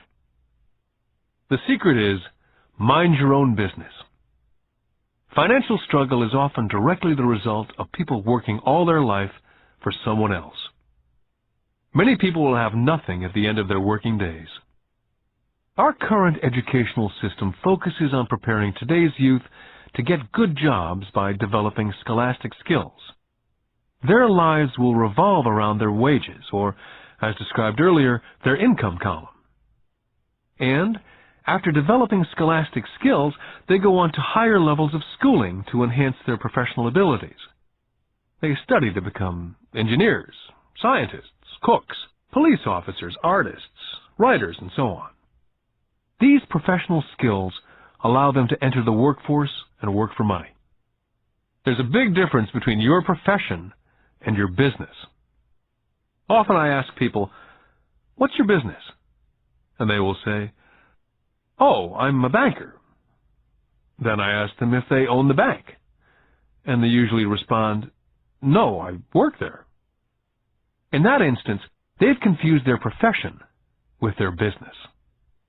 Their profession may be a banker, but they still need their own business. Ray Kroc was clear on the difference between his profession and his business. His profession was always the same. He was a salesman. At one time, he sold mixers for milkshakes, and soon thereafter, he was selling hamburger franchises. But while his profession was selling hamburger franchises, his business was the accumulation of income-producing real estate. To become financially secure, a person needs to mind their own business. Your business revolves around your asset column, as opposed to your income column. As stated earlier, the number one rule is to know the difference between an asset and a liability, and to buy assets. The rich focus on their asset columns, while everyone else focuses on their income statements. That's why we hear so often, "I need a raise." "If only I had a promotion." "I'm going back to school to get more training so I can get a better job." "I'm going to work overtime. Maybe I can get a second job." "I'm quitting in 2 weeks. I found a job that pays more." In some circles, these are sensible ideas. Yet if you listen to Ray Kroc, you're still not minding your own business. These ideas all still focus on the income column and will only help a person become more financially secure if the additional money is used to purchase income-generating assets. The primary reason the majority of the poor and middle class are fiscally conservative, which means I can't afford to take risks, is that they have no financial foundation. They have to cling to their jobs. They have to play it safe. When downsizing became the in thing to do, millions of workers found out that their largest so-called asset, their home, was eating them alive. Their asset, called a house, still cost them money every month. Their car, another asset, was eating them alive. The golf clubs in the garage that cost $1,000 were not worth $1,000 anymore. Without job security, they had nothing to fall back on. What they thought were assets could not help them survive in a time of financial crisis. So many people have put themselves in deep financial trouble when they run short of income. To raise cash, they sell their assets. First, their personal assets can generally be sold for only a fraction of the value that's listed in their personal balance sheet. Or if there's a gain on the sale of the assets, they're taxed on the gain. So again, the government takes its share of the gain, thus reducing the amount available to help them out of debt. That's why I say someone's net worth is often worth less than they think. Start minding your own business. Keep your daytime job, but start buying real assets, not liabilities or personal effects that have no real value once you get them home. A new car loses nearly 25% of the price you pay for it the moment you drive it off the lot. It's not a true asset, even if your banker lets you list it as one. My $400 new titanium driver was worth $150 the moment I teed off. For adults, keep your expenses low, reduce your liabilities, and diligently build a base of solid assets. For young people who've not yet left home, it's important for parents to teach them the difference between an asset and a liability.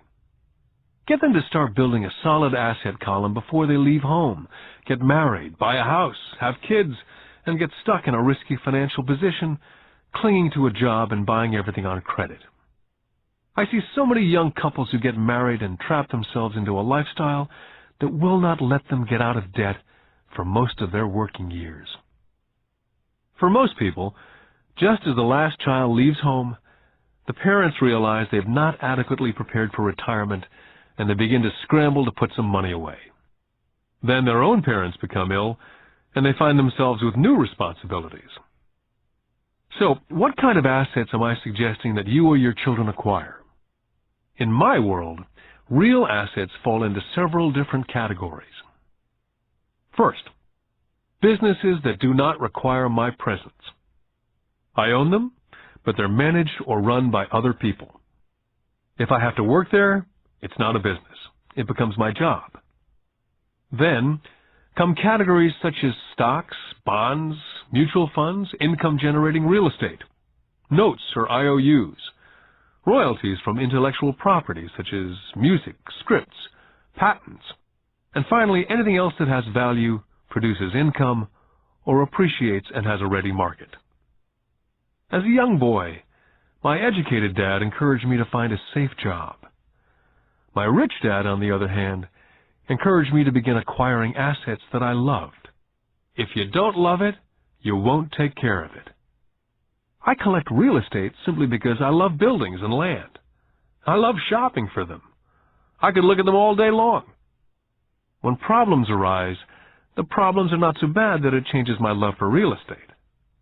For people who hate real estate, they shouldn't buy it.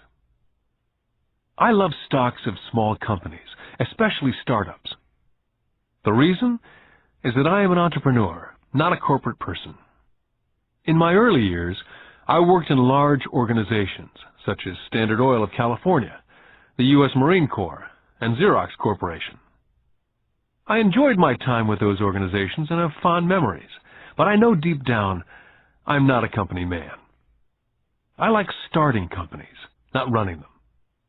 So my stock buys are usually of small companies, and sometimes I even start the company and take it public.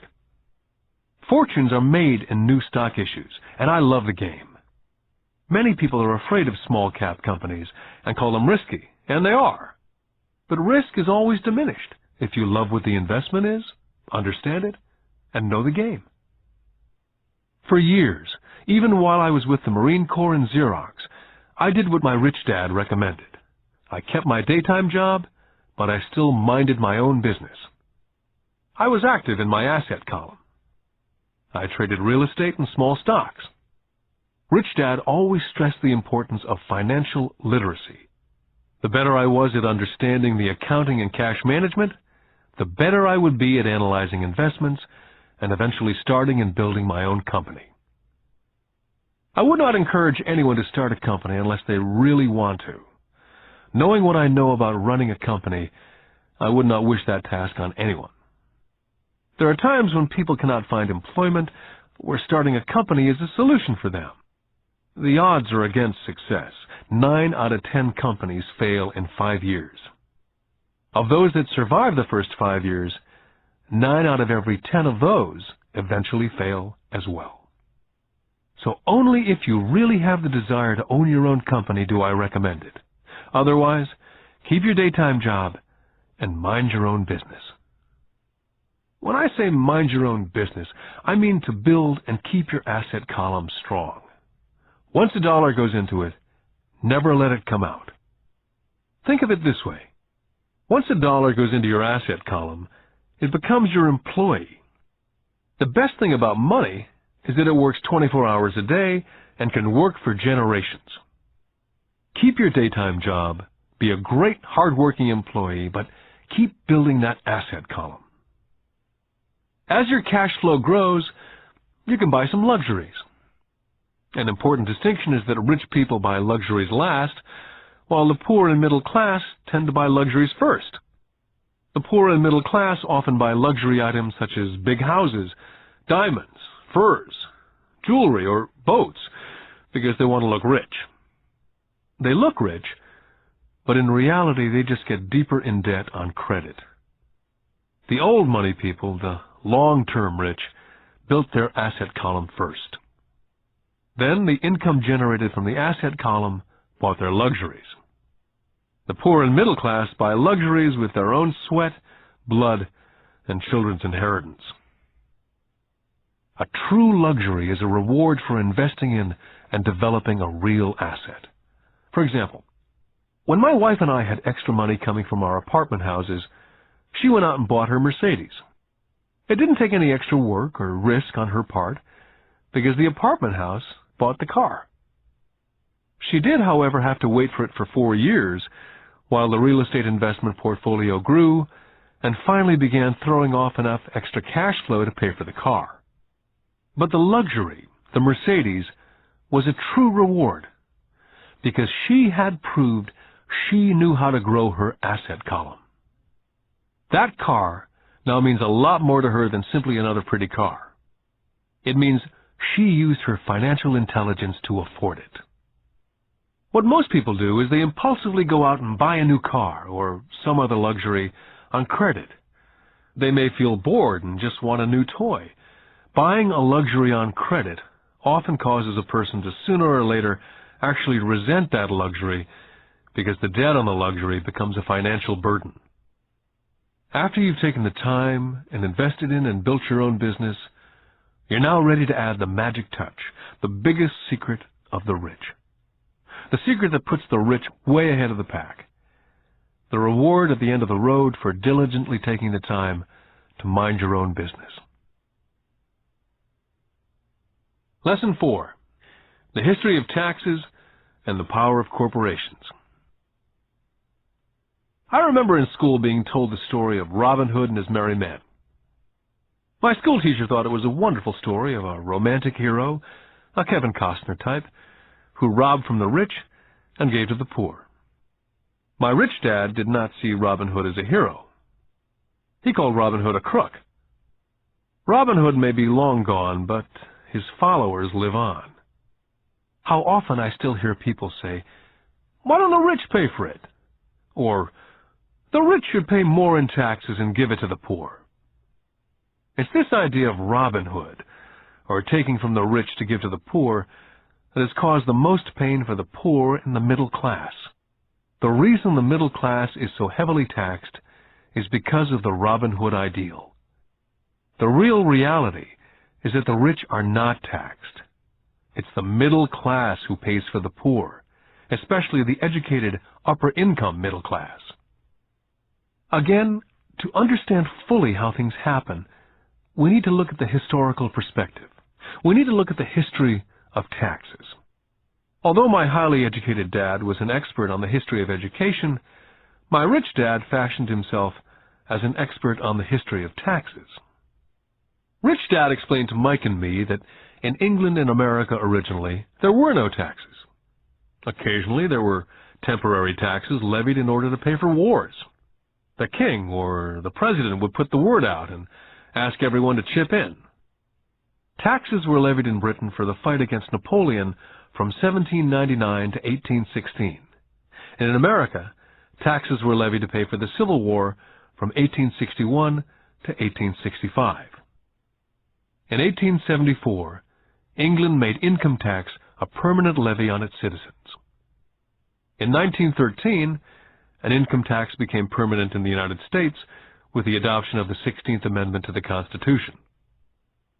What these historical dates fail to reveal is that both of these taxes were initially levied against only the rich. It was this point that Rich Dad wanted Mike and me to understand. He explained that the idea of taxes was made popular and accepted by the majority by telling the poor and the middle class that taxes were created only to punish the rich. This is how the masses voted for the law, and it became constitutionally legal. Although it was intended to punish the rich, in reality it wound up punishing the very people who voted for it, the poor and the middle class. Once government got a taste of money, the appetite grew, said Rich Dad. Your dad and I are exactly opposite. He's a government bureaucrat, and I'm a capitalist. We get paid, and our success is measured on opposite behaviors. He gets paid to spend money and hire people. The more he spends and the more people he hires, the larger his organization becomes. In the government, the larger his organization, the more he's respected. On the other hand, within my organization, the fewer people I hire and the less money I spend, the more I'm respected by my investors. That's why I don't like government people. They have different objectives from most business people.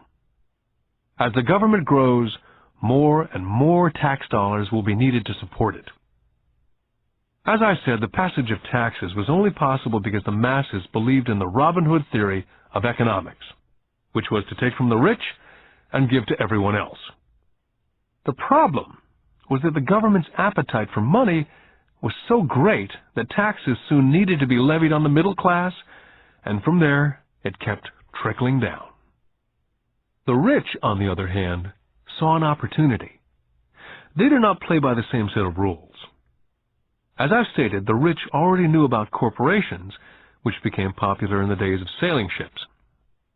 The rich created the corporation as a vehicle to limit their risk to the assets of each voyage. The rich put their money into a corporation to finance the voyage. The corporation would then hire a crew to sail to the New World to look for treasures. If the ship was lost, the crew lost their lives, but the loss to the rich would be limited only to the money they invested for that particular voyage. It's the knowledge of the power of the legal structure of the corporation that really gives the rich a vast advantage over the poor and the middle class. Having two fathers teaching me, one a socialist and the other a capitalist, I quickly began to realize that the philosophy of the capitalist made more financial sense to me. It seemed to me that the socialists ultimately penalized themselves due to their lack of financial education. No matter what the take from the rich crowd came up with, the rich always found a way to outsmart them. That is how taxes were eventually levied on the middle class. The rich outsmarted the intellectuals solely because they understood the power of money, a subject not taught in schools. How did the rich outsmart the intellectuals? Once the take from the rich tax was passed, cash started flowing into government coffers. Initially, people were happy. Money was handed out to government workers and the rich. It went to government workers in the form of jobs and pensions. It went to the rich via their factories receiving government contracts. The government became a large pool of money, but the problem was the fiscal management of that money. There really is no recirculation. In other words, the government policy, if you were a government bureaucrat, was to avoid having excess money. If you failed to spend your allotted funding, you risked losing it in the next budget. You'd certainly not be recognized for being efficient. Business people, on the other hand, are rewarded for having excess money and are recognized for their efficiency.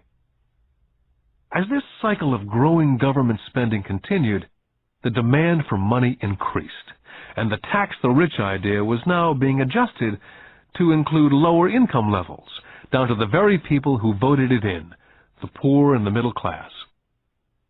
True capitalists used their financial knowledge to simply find a way to escape. They headed back to the protection of a corporation. A corporation protects the rich. But what many people who've never formed a corporation do not know is that a corporation is not really a thing. A corporation is merely a file folder with some legal documents in it, sitting in some attorney's office registered with a state government agency. It's not a big building with the name of the corporation on it. It's not a factory or a group of people. A corporation is merely a legal document that creates a legal body without a soul. The wealth of the rich was once again protected. Once again, the use of corporations became popular once the permanent income laws were passed, because the income tax rate of the corporation was less than the individual income tax rates. In addition, as I said earlier, certain expenses could be paid with pre-tax dollars within the corporation. This war between the haves and the have-nots has been going on for hundreds of years. It's the take from the rich crowd versus the rich. The battle is waged whenever and wherever laws are made. The battle will go on forever. The problem is, the people who lose are the uninformed, the ones who get up every day and diligently go to work and pay taxes. If they only understood the way the rich play the game, they could play it too. Then they would be on their way to their own financial independence. This is why I cringe every time I hear a parent advise their children to go to school so they can find a safe, secure job. An employee with a safe, secure job without financial aptitude has no escape. Average Americans today work 5 to 6 months for the government before they make enough to cover their taxes. In my opinion, that is a long time. The harder you work, the more you pay the government. That's why I believe that the idea of take from the rich backfired on the very people who voted it in. Every time people try to punish the rich don't simply comply, they react. They have the money, power, and intent to change things. They do not just sit there and voluntarily pay more taxes. They search for ways to minimize their tax burden. They hire smart attorneys and accountants and persuade politicians to change laws or create legal loopholes. They have the resources to effect change. The poor and the middle class do not have the same resources. They sit there and let the government's needles enter their arm and allow the blood donation to begin. Today, I'm constantly shocked at the number of people who pay more taxes or take fewer deductions simply because they are afraid of the government. And I do know how frightening and intimidating a government tax agent can be. I have had friends who have had their businesses shut down and destroyed only to find out it was a mistake on the part of the government. I realize all that. But the price of working from January to mid-May is a high price to pay for that intimidation. My poor dad never fought back. My rich dad didn't either. He just played the game smarter, and he did it through corporations, the biggest secret of the rich. My highly educated dad always encouraged me to seek a good job with a strong corporation. He spoke of the virtues of working your way up the corporate ladder. He didn't understand that by relying solely on a paycheck from a corporate employer, I would be a docile cow ready for milking. When I told my rich dad of my father's advice, He only chuckled. "Why not own the latter?" was all he said. As a young boy, I didn't understand what Rich Dad meant by owning my own corporation. It was an idea that seemed impossible and intimidating. Although I was excited by the idea, my youth would not let me envision the possibility that grown-ups would someday work for a company I would own. The point is, if not for my rich dad, I would have probably followed my educated dad's advice. It was merely the occasional reminder of my rich dad that kept the idea of owning my own corporation alive and kept me on a different path. By the time I was 15 or 16, I knew I was not going to continue down the path my educated dad was recommending. I did not know how I was going to do it, but I was determined not to head in the direction most of my classmates were heading. That decision changed my life. It was not until I was in my mid-20s that my rich dad's advice began to make more sense. I was just out of the Marine Corps and working for Xerox. I was making a lot of money, but every time I looked at my paycheck, I was always disappointed. The deductions were so large, and the more I worked, the greater the deductions. As I became more successful, my bosses talked about promotions and raises. It was flattering, but I could hear my rich dad asking me in my ear, "Who are you working for? Who are you making rich?" In 1974, while still an employee for Xerox, I formed my first corporation and began minding my own business. There were already a few assets in my asset column, but now I was determined to focus on making it bigger. Those paychecks with all the deductions made all the years of my rich dad's advice make total sense. I could see the future if I followed my educated dad's advice. Many employers feel that advising their workers to mind their own business is bad for business. I'm sure it can be for certain individuals, but for me, focusing on my own business, developing assets, made me a better employee. I now had a purpose. I came in early and worked diligently, amassing as much money as possible so I could begin investing in real estate. Hawaii was just set to boom, and there were fortunes to be made. The more I realized we were in the beginning stages of a boom, the more Xerox machines I sold. The more I sold, the more money I made, and of course, the more deductions there were from my paycheck. It was inspiring.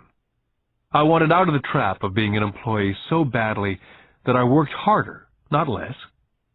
By 1978, I was consistently one of the top 5 salespeople in sales, often number 1. I badly wanted out of the rat race. In less than 3 years, I was making more in my own little corporation, which was a real estate holding company, than I was making at Xerox. And the money I was making in my asset column in my own corporation was money working for me, not me pounding on doors selling copiers. My rich dad's advice made much more sense. Soon the cash flow from my properties was so strong that my company bought me my first Porsche. My fellow Xerox salespeople thought I was spending my commissions. I wasn't. I was investing my commissions in assets. My money was working hard to make more money. Each dollar in my asset column was a great employee, working hard to make more employees and buy the boss a new Porsche with before-tax dollars. I began to work harder for Xerox. The plan was working, and my Porsche was the proof. By using the lessons I learned from my rich dad, I was able to get out of the proverbial rat race of being an employee at an early age. It was made possible because of the strong financial knowledge I'd acquired through these lessons. Without this financial knowledge, which I call my financial IQ, my road to financial independence would have been much more difficult. I now teach others through financial seminars in the hope that I may share my knowledge with them. Whenever I do my talks, I remind people that financial IQ is made up of knowledge from 4 broad areas of expertise. The first area is accounting, what I call financial literacy, a vital skill if you want to build an empire. The more money you're responsible for, the more accuracy is required, or the house comes tumbling down. This is the left brain side, or the details. Financial literacy is the ability to read and understand financial statements. This ability allows you to identify the strengths and weaknesses of any business. The second is investing, what I call the science of making money. This involves strategies and formulas. This is the right brain side, or the creative side. Next, you must obtain expertise in understanding markets, the science of supply and demand. There's a need to know the technical aspects of the market, which is emotion-driven. The Tickle Me Elmo doll during Christmas 1996 is a case of technical or emotion-driven market. The other market factor is the fundamental or the economic sense of an investment. Does an investment make sense, or does it not make sense based on the current market conditions? Finally, you must understand the law. For instance, utilizing a corporation wrapped around the technical skills of accounting, investing, and markets can aid explosive growth. An individual with the knowledge of the tax advantages and protection provided by a corporation can get rich so much faster than someone who's an employee or a small business sole proprietor. It's like the difference between someone walking and someone flying. The difference is profound when it comes to long-term wealth. A corporation can do so many things that an individual cannot, like pay for expenses before it pays taxes. That is a whole area of expertise that is so exciting, but not necessary to get into unless you have sizable assets or a business. Employees earn and get taxed, and they try to live on what's left. A corporation earns, spends everything it can, and is taxed on anything that's left. It's one of the biggest legal tax loopholes that the rich use. They're easy to set up and are not expensive if you own investments that are producing good cash flow. For example, by owning your own corporation, car payments, insurance, repairs are company expenses. Most restaurant meals are partial expenses, and on and on. All are paid for legally with pre-tax dollars. Lesson 5. The Rich Invent Money. I've been teaching professionally since 1984. It's been a great experience and rewarding. It's also a disturbing profession, for I've taught thousands of individuals, and I see one thing in common in all of us, myself included. We all have tremendous potential, and we are all blessed with gifts. Yet the one thing that holds all of us back is some degree of self-doubt. It's not so much the lack of technical information that holds us back, but more the lack of self-confidence. Some are more affected than others. Once we leave school, most of us know that it's not as much a matter of college degrees or good grades that count. In the real world, outside of academics, something more than just grades is required. I've heard it called guts, chutzpah, balls, audacity, bravado, cunning, daring, tenacity, and brilliance. This factor, whatever it's labeled, ultimately decides one's future much more than school grades. Inside each of us is one of these brave, brilliant, and daring characters. There's also the flip side of that character. People who could get down on their knees and beg if necessary. After a year in Vietnam as a Marine Corps pilot, I intimately got to know both of those characters inside of me. One is not better than the other. Yet as a teacher, I recognized that it was excessive fear and self-doubt that were the greatest detractors of personal genius. It broke my heart to see students know the answers, yet lack the courage to act on the answer. Often in the real world, it's not the smart that get ahead, but the bold.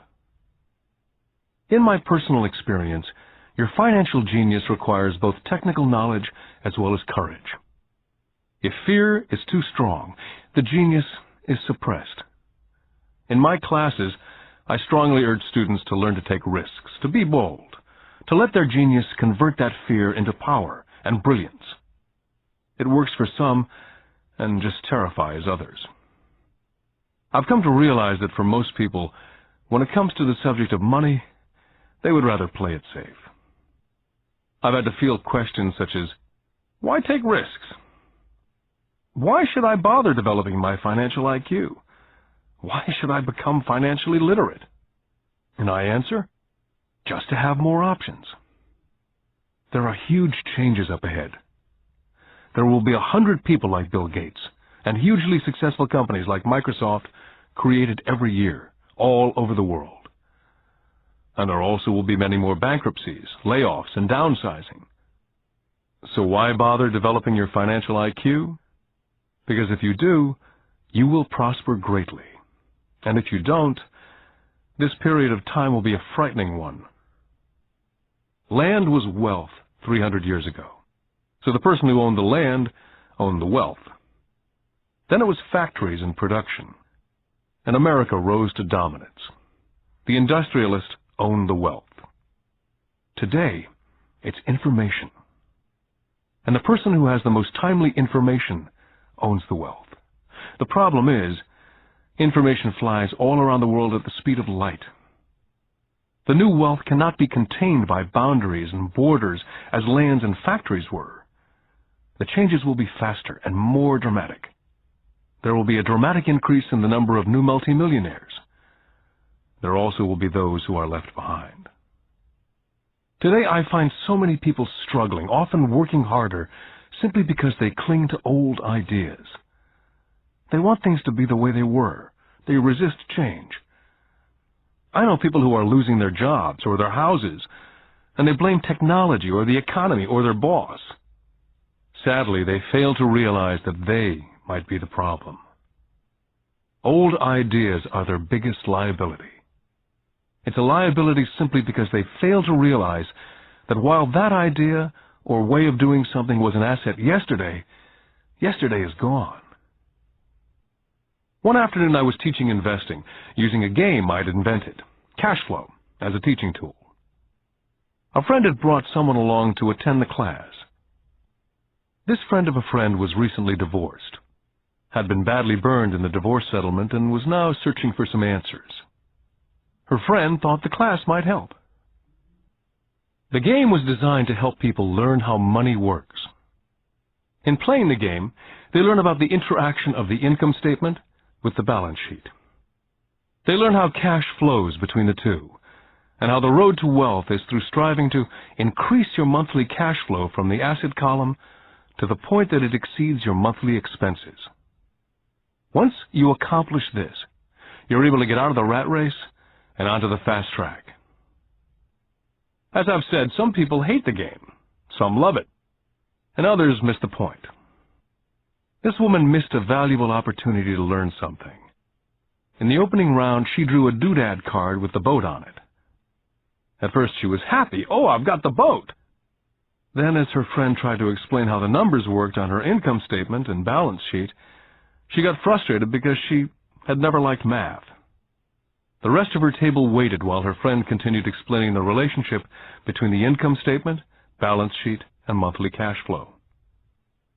Suddenly, when she realized how the numbers worked, it dawned on her that her boat was eating her alive.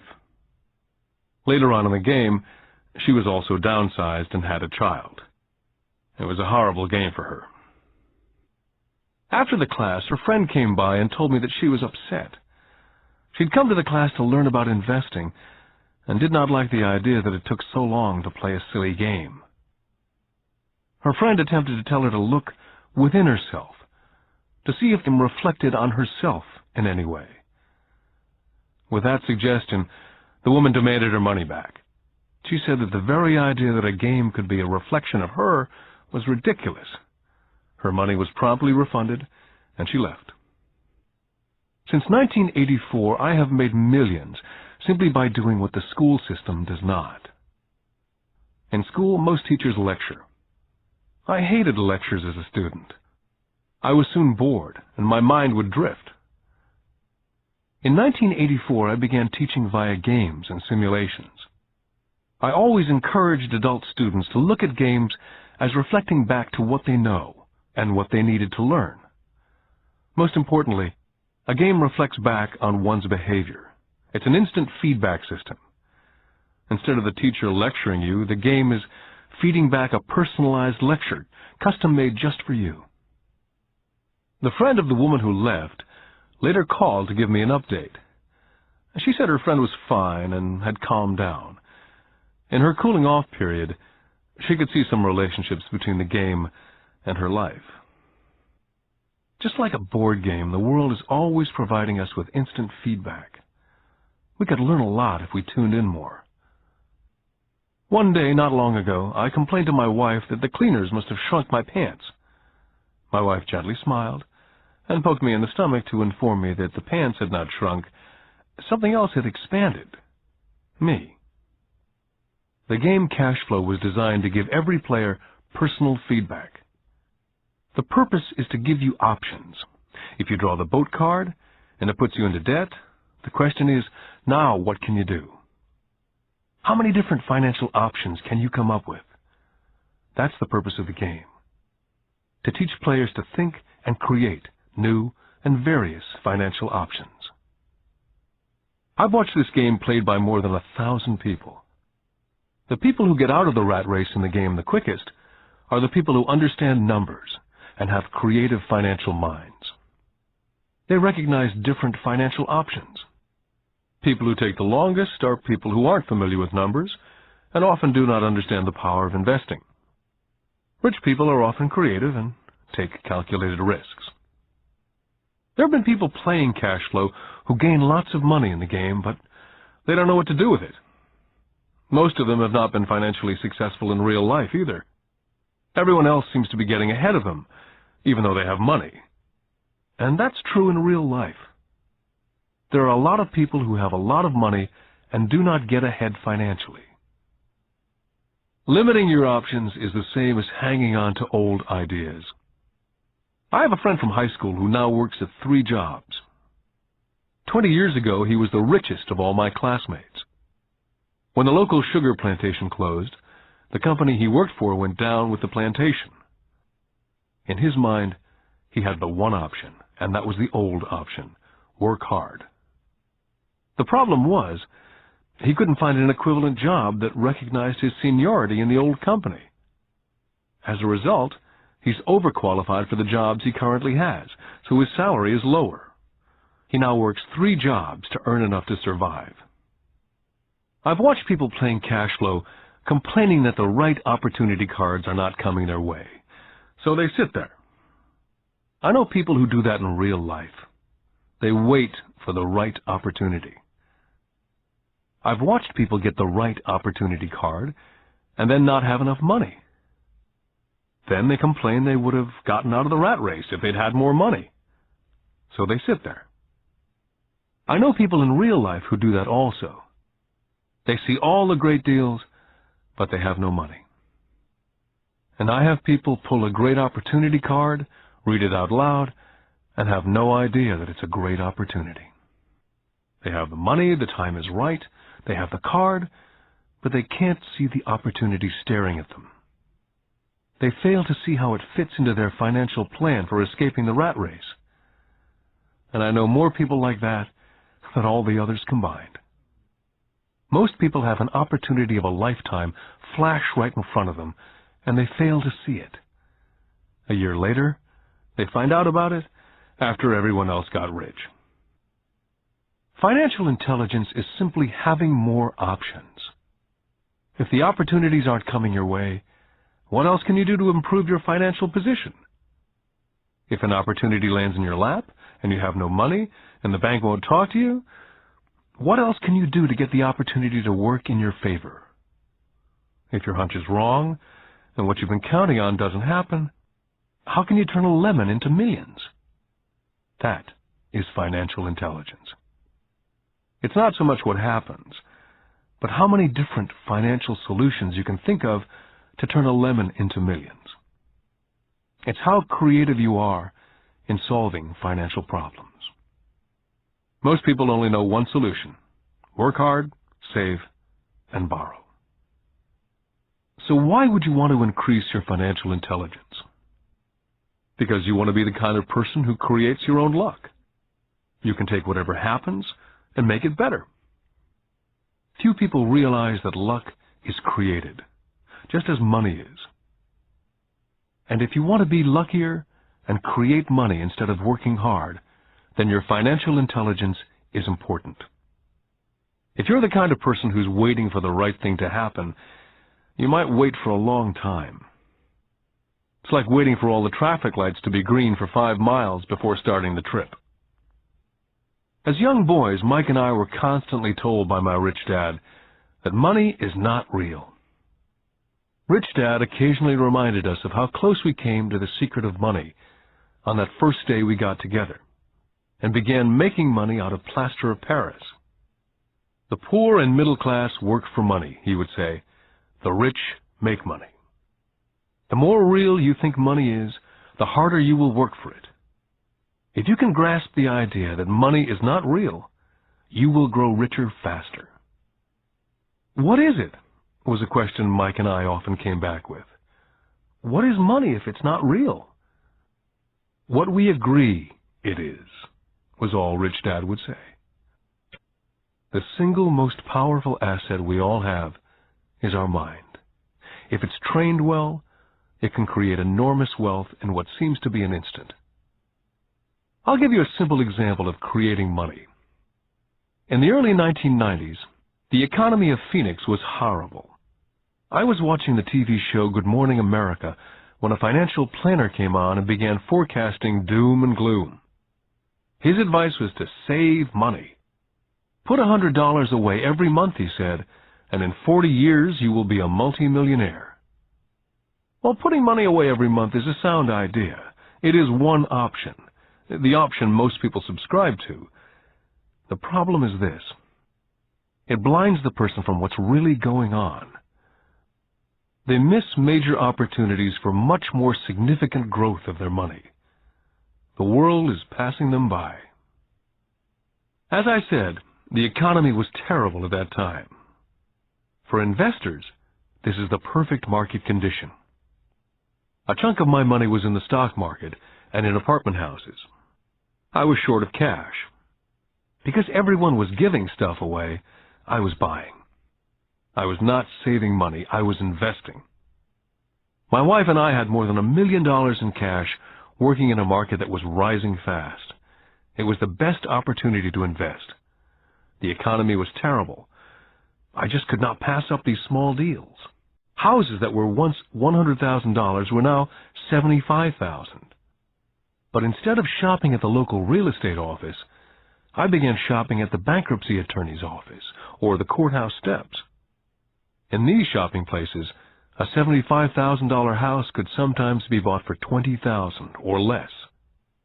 For $2,000, which was loaned to me from a friend for 90 days for $200, I gave an attorney a cashier's check as a down payment.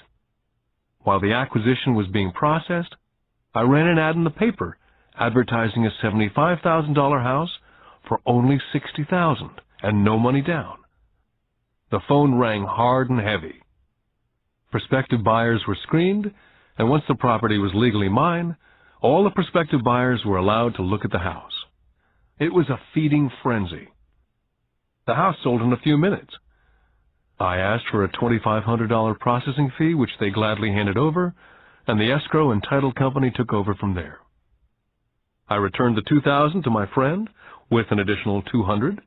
He was happy, the home buyer was happy, the attorney was happy, and I was happy. I'd sold a house for $60,000 that cost me $20,000. The $40,000 was created from money in my asset column in the form of a promissory note from the buyer. Total working time, 5 hours. During this depressed market, my wife and I were able to do 6 of these simple transactions in our spare time. While the bulk of our money was in larger properties in the stock market, we were able to create more than $190,000 in assets, notes at 10% interest, in those 6 buy, create, and sell transactions. That comes to approximately $19,000 a year income, much of it sheltered through our private corporation. Much of that $19,000 a year goes to pay for our company cars, gas, trips, insurance, dinners with clients, and other things. By the time the government gets a chance to tax that income, it's been spent on legally allowed pre-tax expenses. This was a simple example of how money is invented, created, and protected using financial intelligence. Ask yourself how long it would take to save $190,000. Would the bank pay you 10% interest on your money? and the note is good for 30 years. I hope they never pay me the $190,000. I have to pay a tax if they pay me the principal. And besides, $19,000 paid over 30 years is a little over $500,000 in income. The math is simple. You don't need algebra or calculus. I don't write much because the escrow company handles the legal transaction and the servicing of the payments. I have no roofs to fix or toilets to unplug because the owners do that. It's their house. Occasionally someone does not pay, and that's wonderful because there are late fees, or they move out and the property is sold again. The court system handles that. And it may not work in your area. The market conditions may be different, but the example illustrates how a simple financial process can create hundreds of thousands of dollars with little money and low risk. It's an example of money being only an agreement.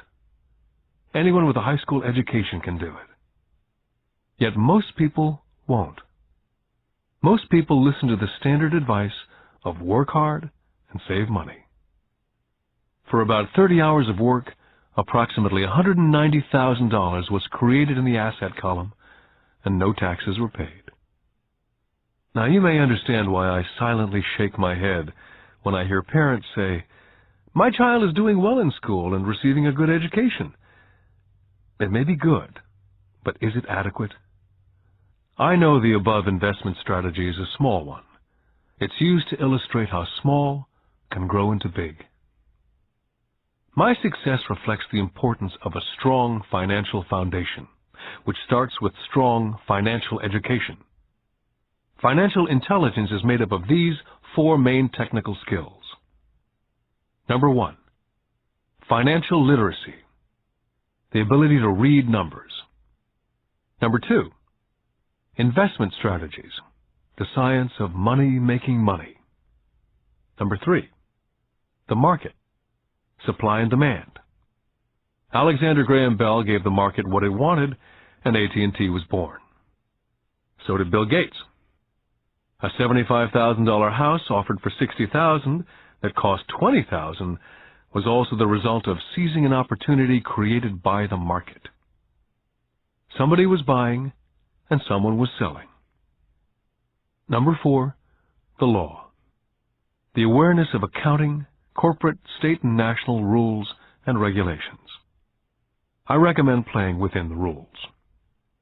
It's this basic foundation, or the combination of these skills, that's needed to be successful in the pursuit of wealth. Whether it be through the buying of small homes, large apartments, companies, stocks, bonds, mutual funds, precious metals, baseball cards, or the like. Personally, I use 2 main vehicles to achieve financial growth: real estate and small stocks. I use real estate as my foundation. Day in and day out, my properties provide cash flow and occasional spurts of growth in value. The small cap stocks are used for fast growth. I do not recommend anything that I do. The examples are just that, examples. If the opportunity is too complex, and I do not understand the investment, I don't do it. Simple math and common sense is all that's needed to do well financially.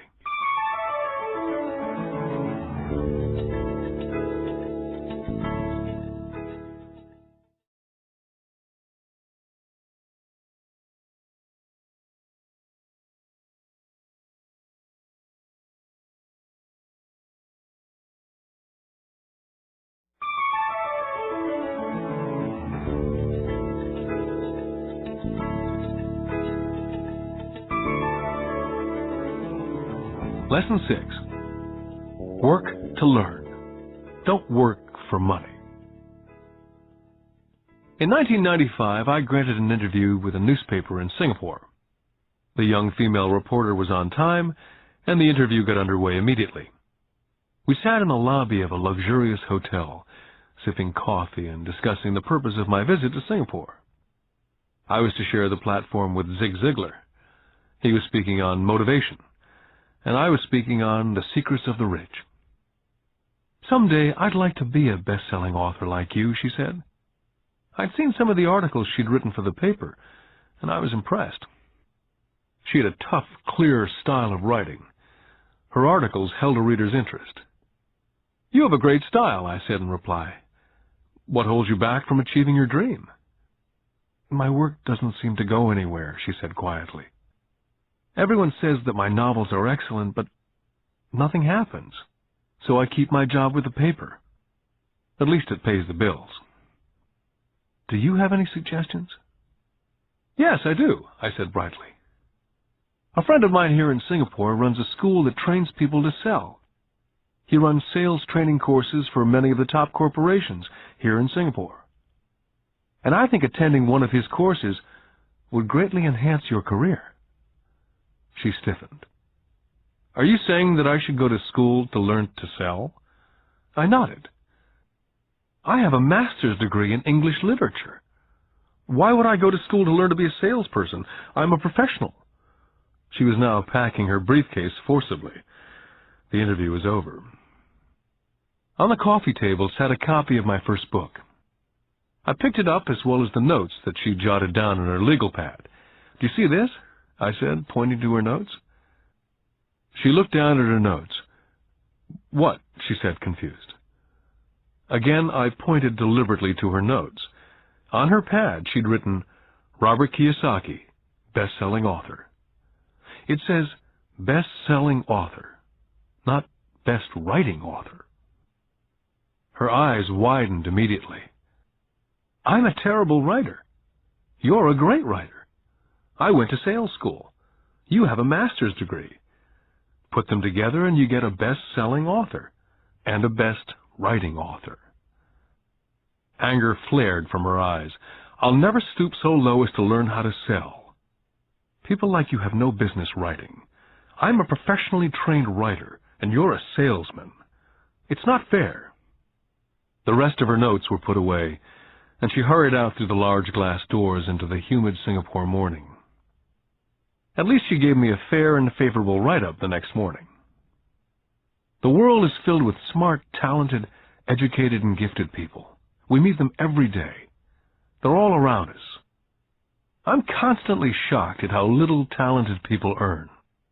I heard the other day that less than 5% of Americans earn more than $100,000 a year. I've met brilliant, highly educated people who earn less than $20,000 a year. A business consultant who specializes in the medical trade was telling me how many doctors, dentists, and chiropractors struggle financially. All this time, I thought that when they graduated, the dollars would pour in. It was this business consultant who gave me the phrase, "They are one skill away from great wealth." What this phrase means is that most people need only to learn and master one more skill, and their income would jump exponentially.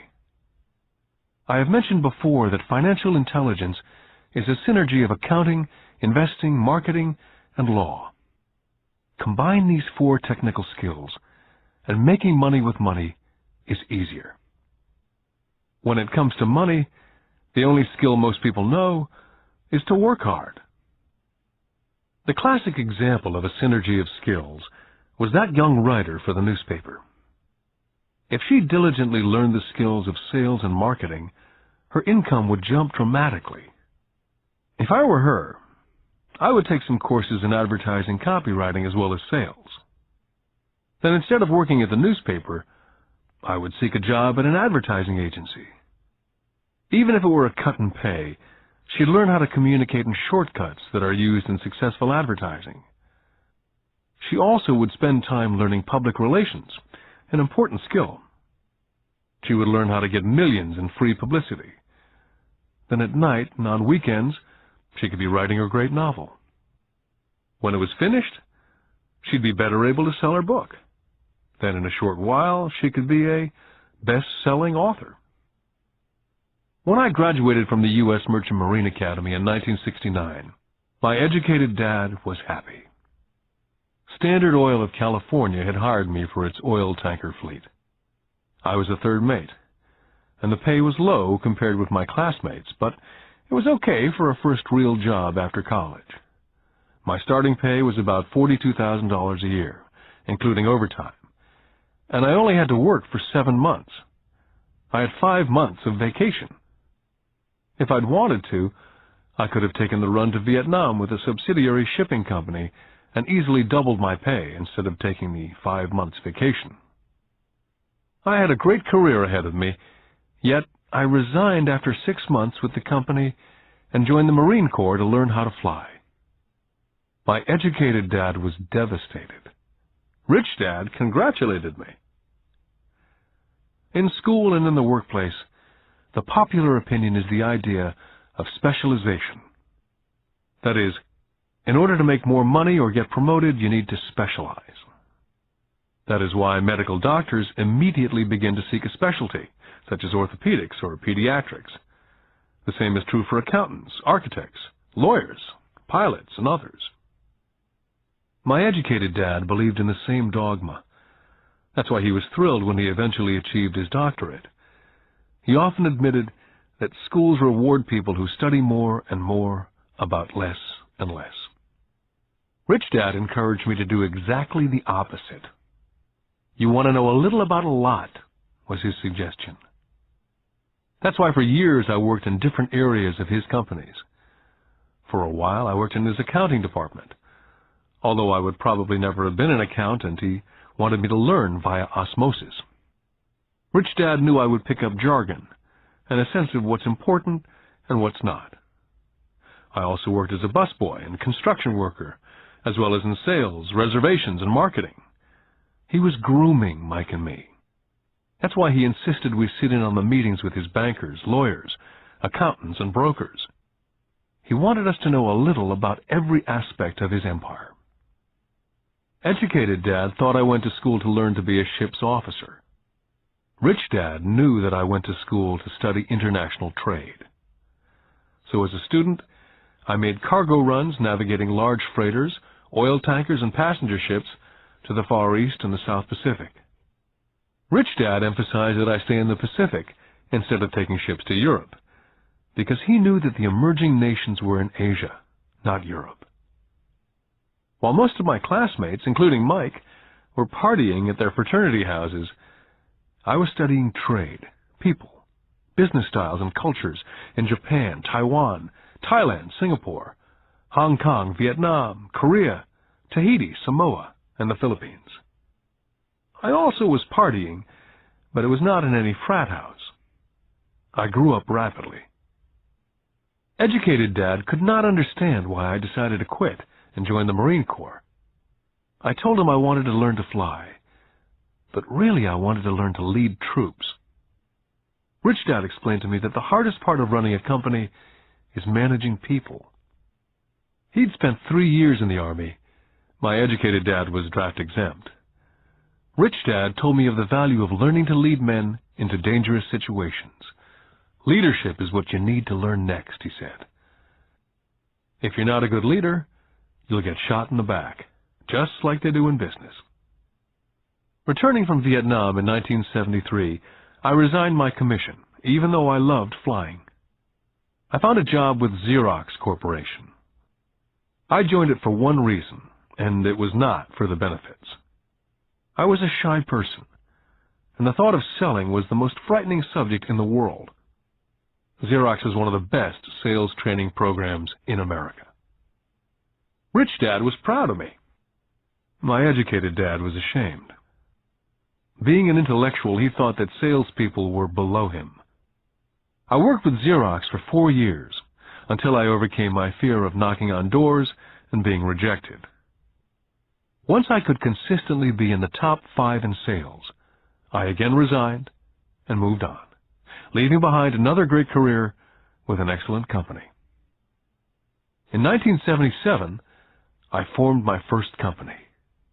Rich Dad had groomed Mike and me to take over companies, so I now had to learn to form them and put them together. My first product, the nylon and Velcro wallet, was manufactured in the Far East and shipped to a warehouse in New York, near where I had gone to school. My formal education was complete, and it was time to test my wings. If I failed, I went broke. Rich Dad thought it best to go broke before 30. You still have time to recover, was his advice. On the eve of my 30th birthday, my first shipment left Korea for New York. Today, I still do business internationally, and as my rich dad encouraged me to do, I keep seeking the emerging nations. Today, my investment company invests in South America, Asia, Norway, and Russia. There's an old cliché that goes, JOB is an acronym for just over broke. And unfortunately, I would say that the saying applies to millions of people. Because school does not think financial intelligence is an intelligence, most workers live within their means. They work and they pay bills. There's another horrible management theory that goes, workers work hard enough to not be fired, and owners pay just enough so that workers won't quit. And if you look at the pay scales of most companies, again I would say there is a degree of truth in that statement. The net result is that most workers never get ahead. They do what they've been taught to do. Get a secure job. Most workers focus on working for pay and benefits that reward them in the short term, but is often disastrous in the long run. Instead, I recommend to young people to seek work for what they will learn more than what they will earn. Look down the road at what skills they want to acquire before choosing a specific profession, and before getting trapped in a rat race. When I speak to adults who want to earn more money, I always recommend the same thing. I suggest taking a long view of their life. Instead of simply working for the money and security, which I admit are important, I suggest they take a second job that will teach them a second skill. Often I recommend joining a network marketing company, also called multi-level marketing, if they want to learn sales skills. Some of these companies have excellent training programs that help people get over their fear of failure and rejection, which are the main reasons people are unsuccessful. Education is more valuable than money in the long run. When I ask the classes I teach, how many of you can cook a better hamburger than McDonald's?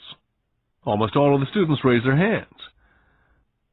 I then ask, so if most of you can cook a better hamburger, how come McDonald's makes more money than you? The answer is obvious. McDonald's is excellent at business systems. The reason so many talented people are poor is because they focus on building a better hamburger and know little to nothing about business systems.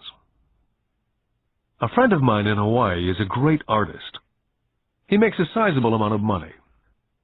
One day his mother's attorney called to tell him that she had left him $35,000. That is what was left of her estate after the attorney and the government took their shares.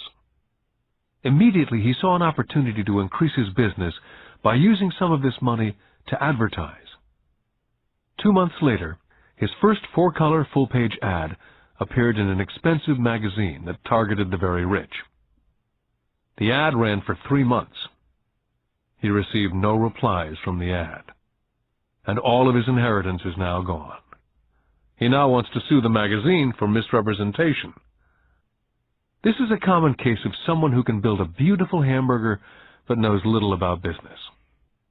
When I asked him what he'd learned, his only reply was that advertising salespeople are crooks. I then asked him if he'd be willing to take a course in sales and a course in direct marketing. His reply, I don't have the time, and I don't want to waste my money. The world is filled with talented poor people. All too often they're poor or struggle financially or earn less than they're capable of, not because of what they know, but because of what they do not know. They focus on perfecting their skills at building a better hamburger rather than the skills of selling and delivering the hamburger. Maybe McDonald's does not make the best hamburger, but they are the best at selling and delivering a basic average burger. Poor Dad wanted me to specialize. That was his view on how to be paid more. Rich Dad advised that Mike and I groom ourselves. Many corporations do the same thing. They find a young, bright student out of business school and begin grooming that person to someday take over the company. So these bright young employees do not specialize in one department. They're moved from department to department to learn all the aspects of business systems. The rich often groom their children or the children of others. By doing so, their children gain an overall knowledge of the operations of the business and how the various departments interrelate. For the World War II generation, it was considered bad to skip from company to company. Today, it's considered smart. Since people will skip from company to company rather than seek greater specialization, why not seek to learn more than earn? In the short term, it may earn you less. In the long term, it will pay off in large dividends.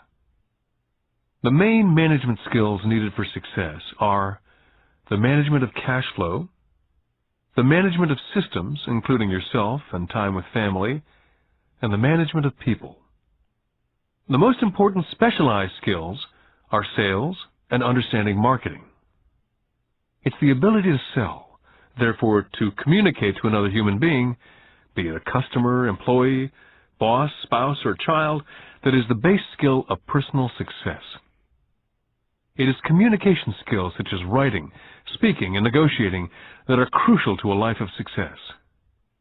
It's a skill that I work on constantly, attending courses or buying educational tapes to expand my knowledge.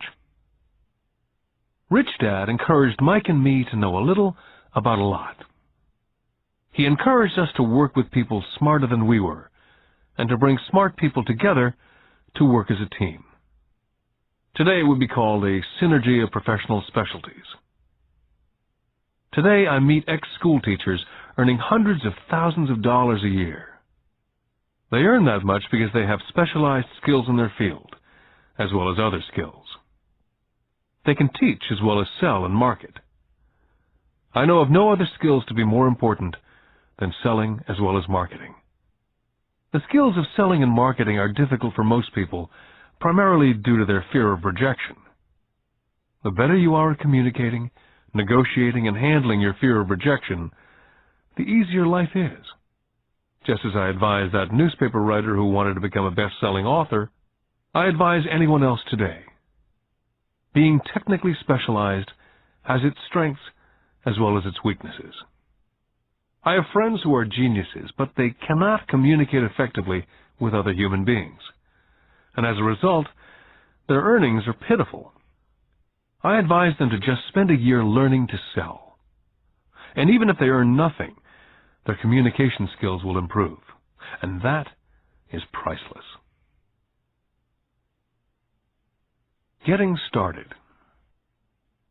I wish I could say acquiring wealth was easy for me, but it wasn't. So in response to the question, how do I start, I offer the thought process I go through on a day-by-day basis.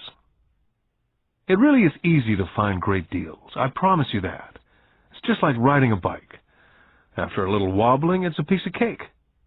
But when it comes to money, it's the determination to get through the wobbling that's a personal thing.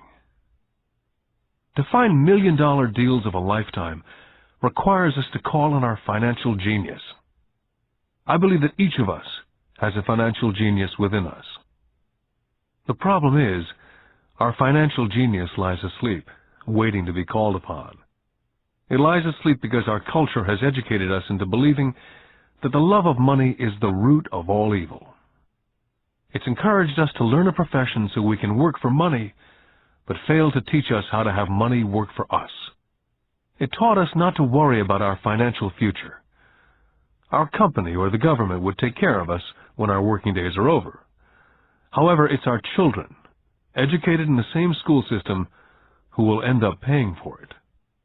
The message is still to work hard, earn money, and spend it.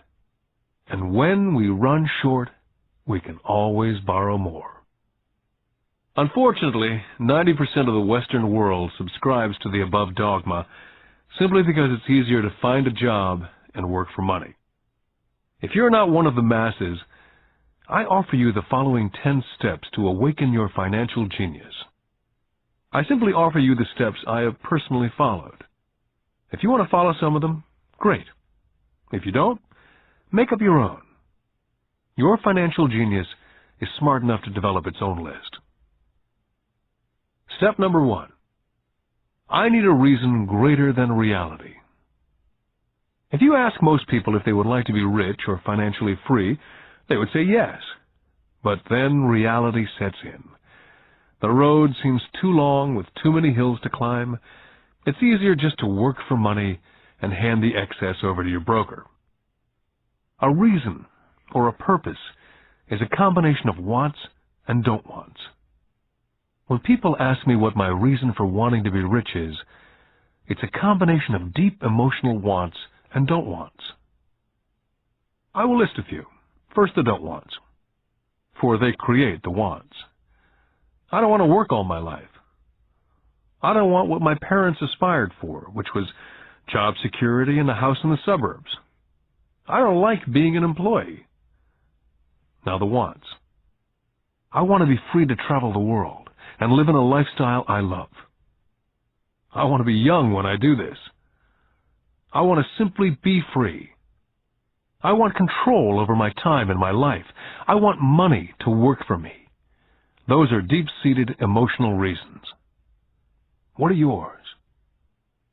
As I said, I wish I could say it was easy. It wasn't. But it wasn't hard either. But without a strong reason or purpose, anything in life is hard. Step number 2. I choose daily. The power of choice. That is the main reason people want to live in a free country. We want the power to choose.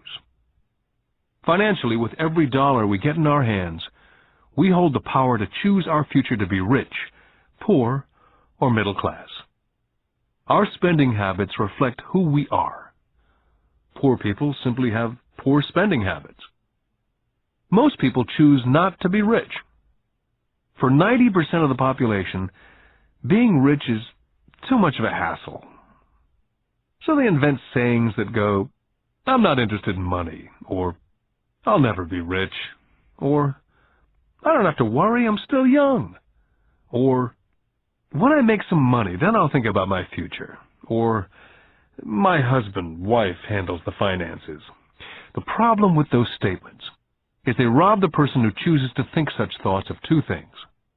One is time, which is your most precious asset, and 2 is learning. Just because you have no money, it shouldn't be an excuse to not learn. But that is a choice we all make daily. The choice of what we do with our time, our money, and what we put in our heads. That is the power of choice. All of us have choice. I just choose to be rich, and I make that choice every day. Step number 3.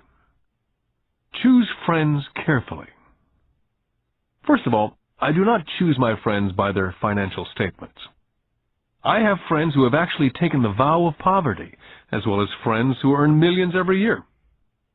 The point is, I learn from all of them, and I consciously make the effort to learn from them.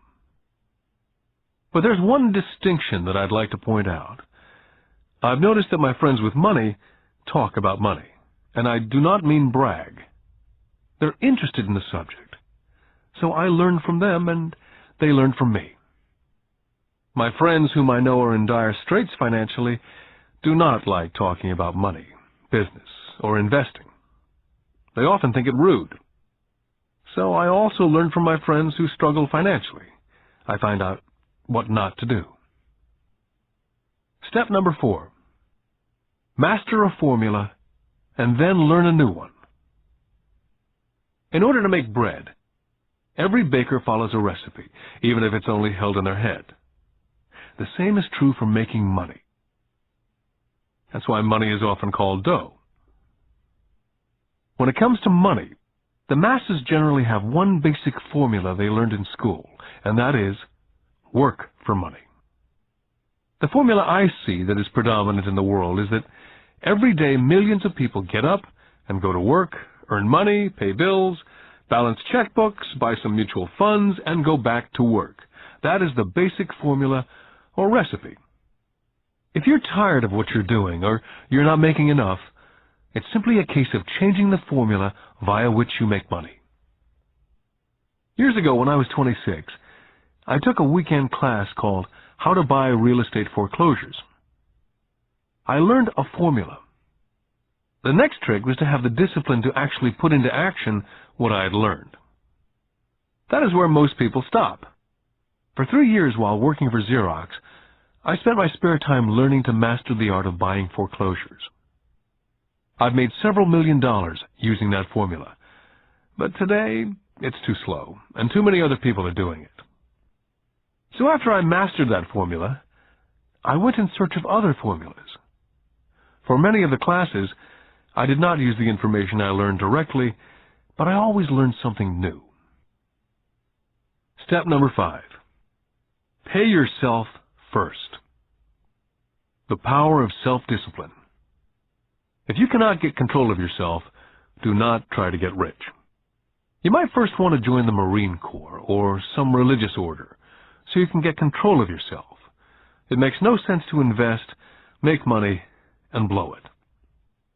It's the lack of self-discipline that causes most lottery winners to go broke soon after winning millions.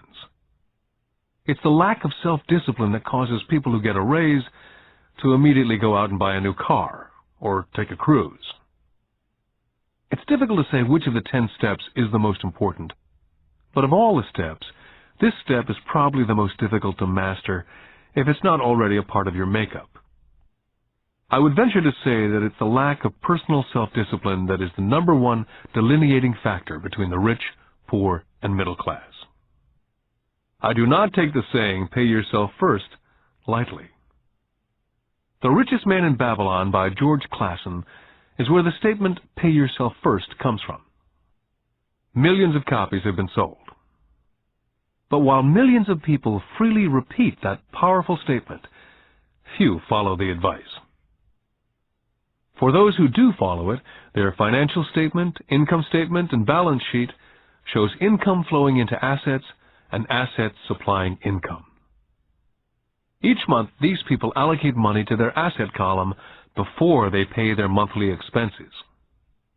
Although millions of people have read Clason's book and understand the words "pay yourself first," in reality they pay themselves last.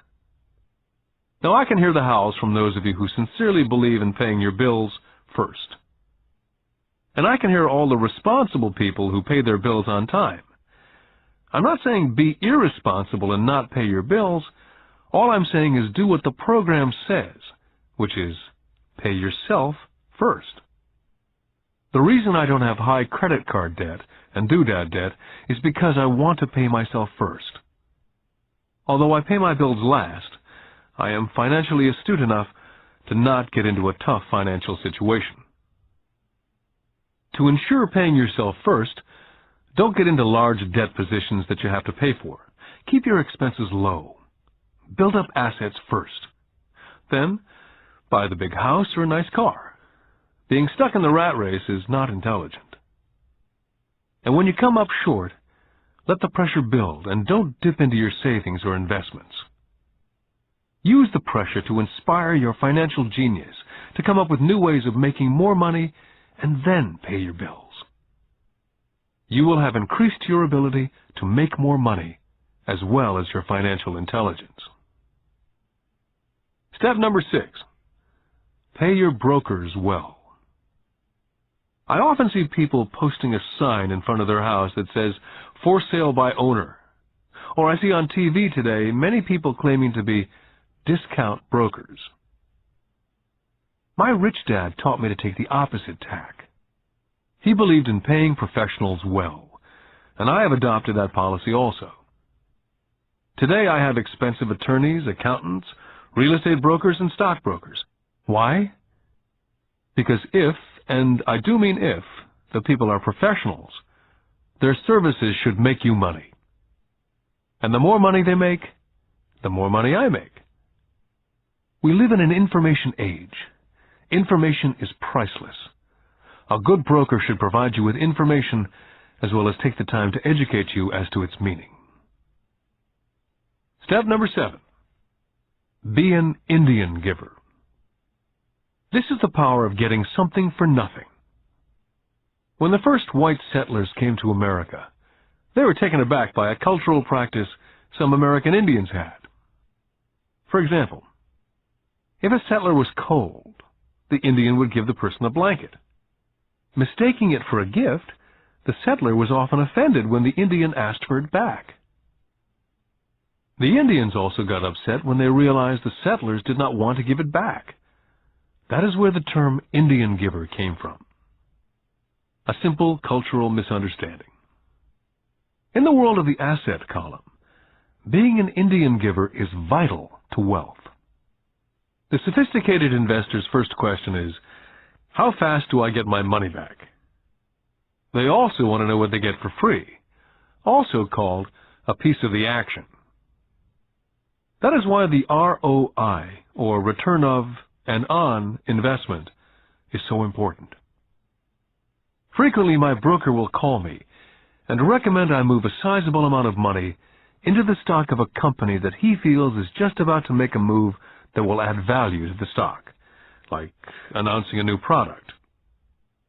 I will move my money in for a week to a month while the stock moves up. Then I pull my initial dollar amount out and stop worrying about the fluctuations of the market because my initial money is back and ready to work on another asset. So my money goes in and then it comes out, and I own an asset that was technically free.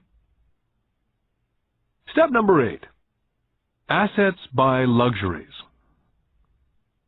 As I said in the section, pay yourself first.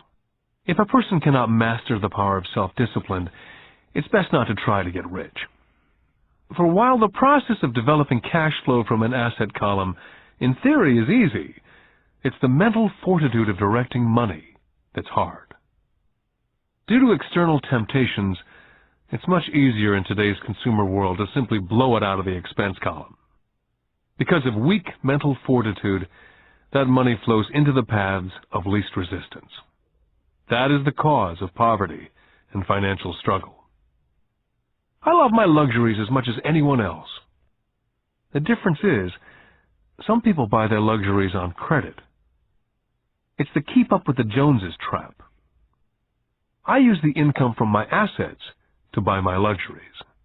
When I wanted to buy a Porsche, the easy road would have been to call my banker and get a loan. Instead of choosing to focus in the liability column, I chose to focus in the asset column. As a habit, I use my desire to consume to inspire and motivate my financial genius to invest. Too often today, we focus on borrowing money to get the things we want, instead of focusing on creating money. One is easier in the short term, but harder in the long term. It's a bad habit that we as individuals and as a nation have gotten into.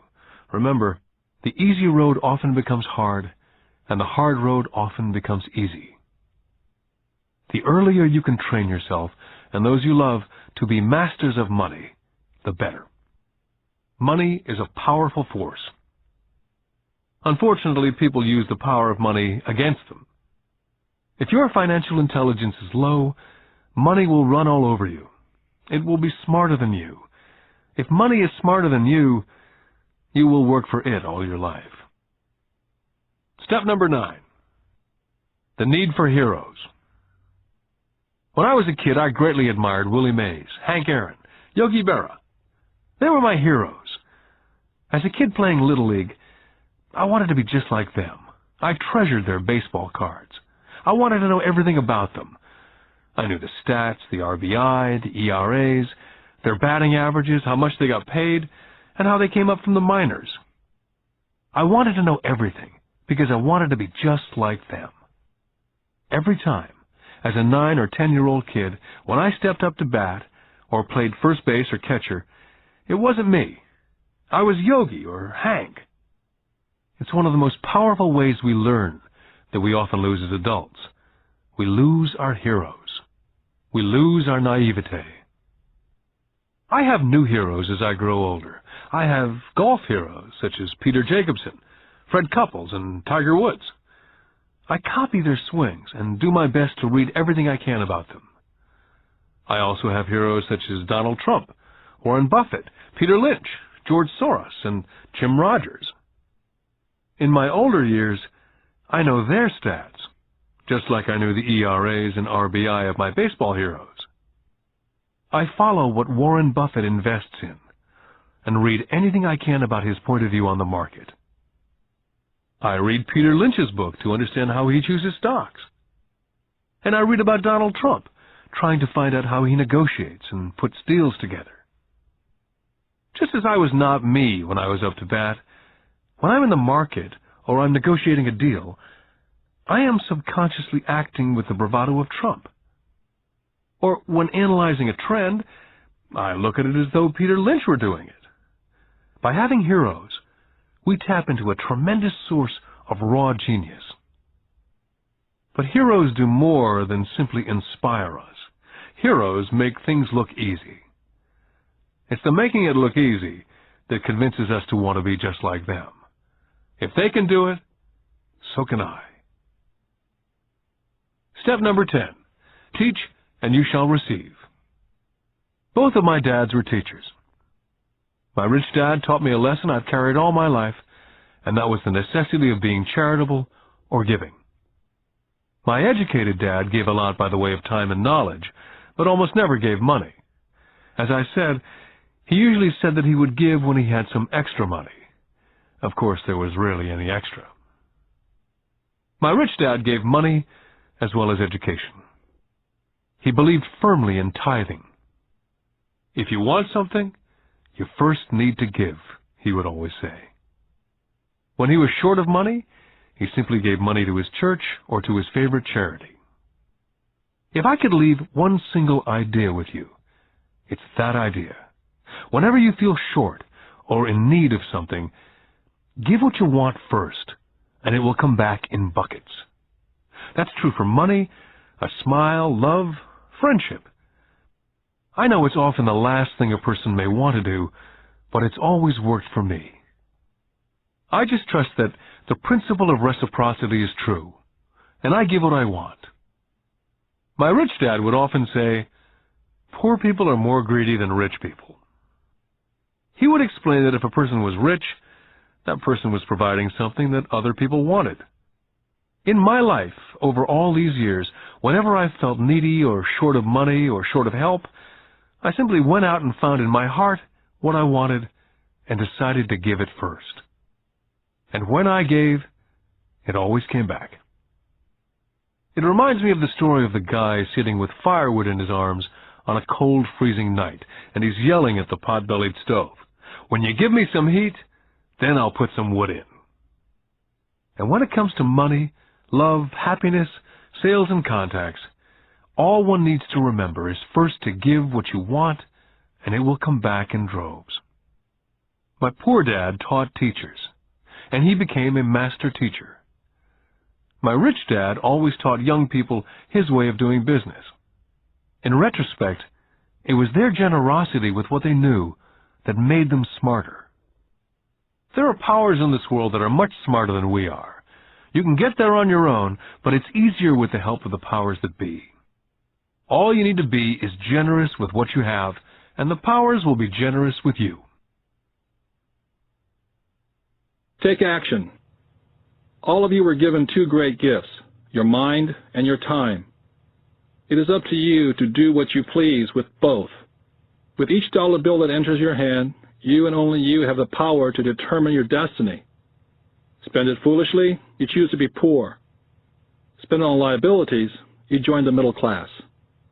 Invest it in your mind and learn how to acquire assets, and you will be choosing wealth as your goal and your future.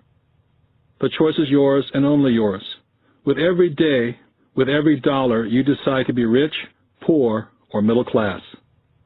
Choose to share this knowledge with your children, and you choose to prepare them for the world that awaits. No one else will.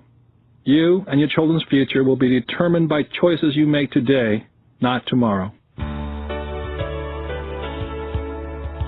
This has been a Time Warner Audiobooks production of Rich Dad, Poor Dad, written by Robert Kiyosaki with Sharon L. Lecter, CPA, and read by Stephen Hoy, featuring an introduction by Robert Kiyosaki. Executive producer, Maya Thomas. Produced and directed by John Brunette. Text abridged by John Whitman. Text edited by William Whittington. Production coordinated by Daniel Metcalf. Rich Dad, Poor Dad is also available in paperback from Warner Business Books.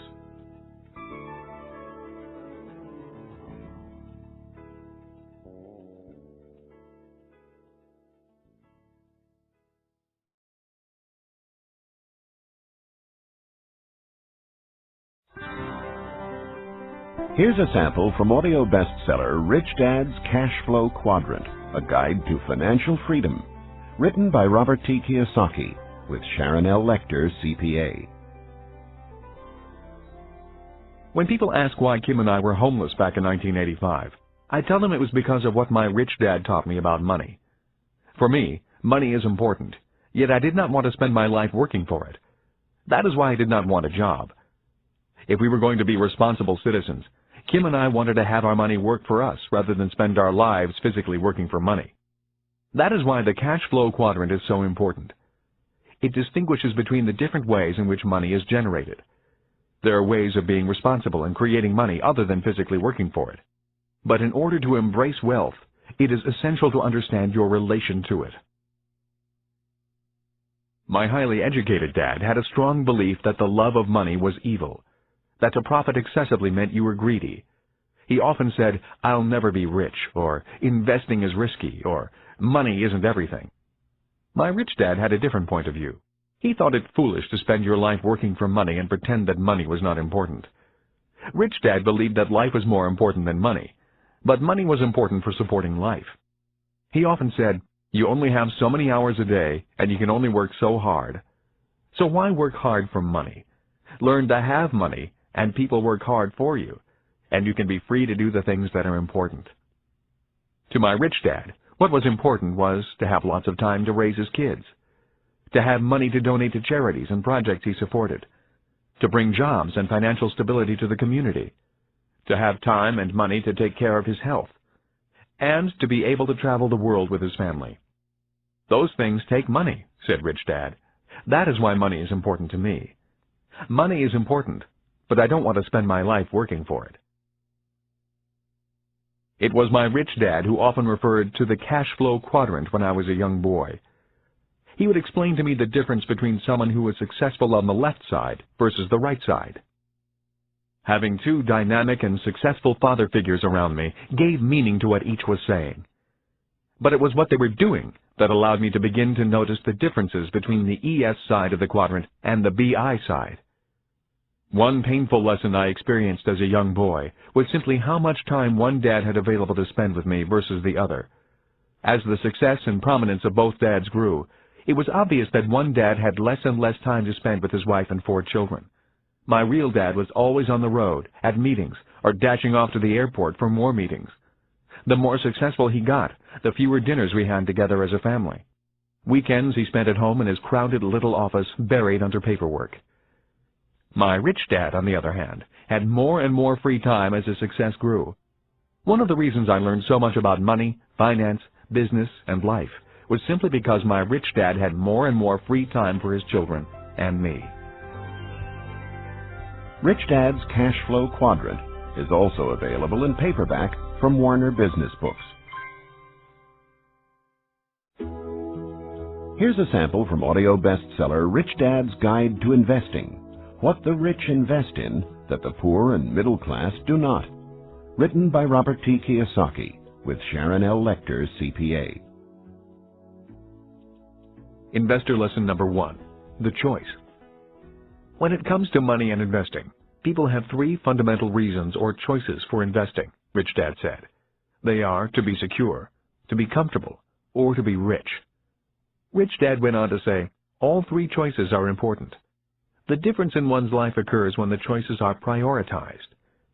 He explained that most people make their money and investment choices in that exact order. In other words, their first choice when it comes to money decisions is security. Second is comfort, and third is to be rich. That is why most people make job security their highest priority. After they have a secure job or profession, then they focus on comfort. The last choice for most people is to be rich. Rich Dad said, most people dream of becoming rich, but it is not their first choice. He went on to say, only 3 out of 100 people in America are rich because of this priority of choices. For most people, if becoming rich disturbs their comfort or makes them feel insecure, they will forsake becoming rich. That is why so many people want that one hot investment tip. People who make security and comfort their first and second choices look for ways to get rich quick that are easy, risk-free, and comfortable. A few people do get rich on one lucky investment, but all too often they lose it all again. I often hear people say, "I'd rather be happy than rich." That comment has always sounded very strange to me, since I have been both rich and poor, and in both financial positions I have been both happy and unhappy. I wonder why people think they have to choose between happiness and being rich. When I reflect upon this lesson, it occurs to me that what people are really saying is that I'd rather feel secure and comfortable than be rich. That is because if they felt insecure or uncomfortable, they were not happy. For me, I was willing to feel insecure and uncomfortable in order to be rich. I have been rich and poor as well as happy and unhappy. But I assure you that when I was poor and unhappy, I was much unhappier than when I was rich and unhappy. I have also never understood the statement, "Money does not make you happy." While there is some truth in it, I have always noticed that when I have money, I feel pretty good.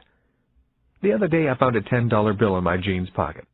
Even though it was only $10, it felt great finding it.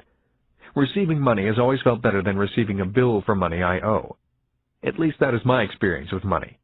I feel happy when it comes in and sad when it leaves me. That day, I put my priorities in this order. First, to be rich, then to be comfortable, and finally, to be secure. Rich Dad's Guide to Investing is also available in paperback from Warner Business Books.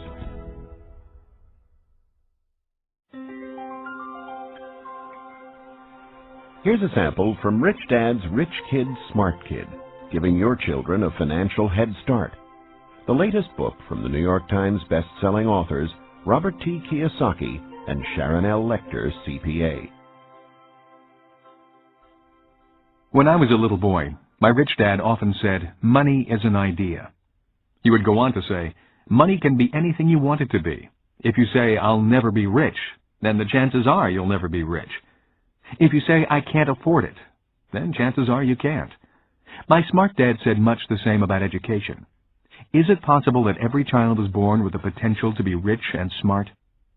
This program is about fostering and preserving that possibility.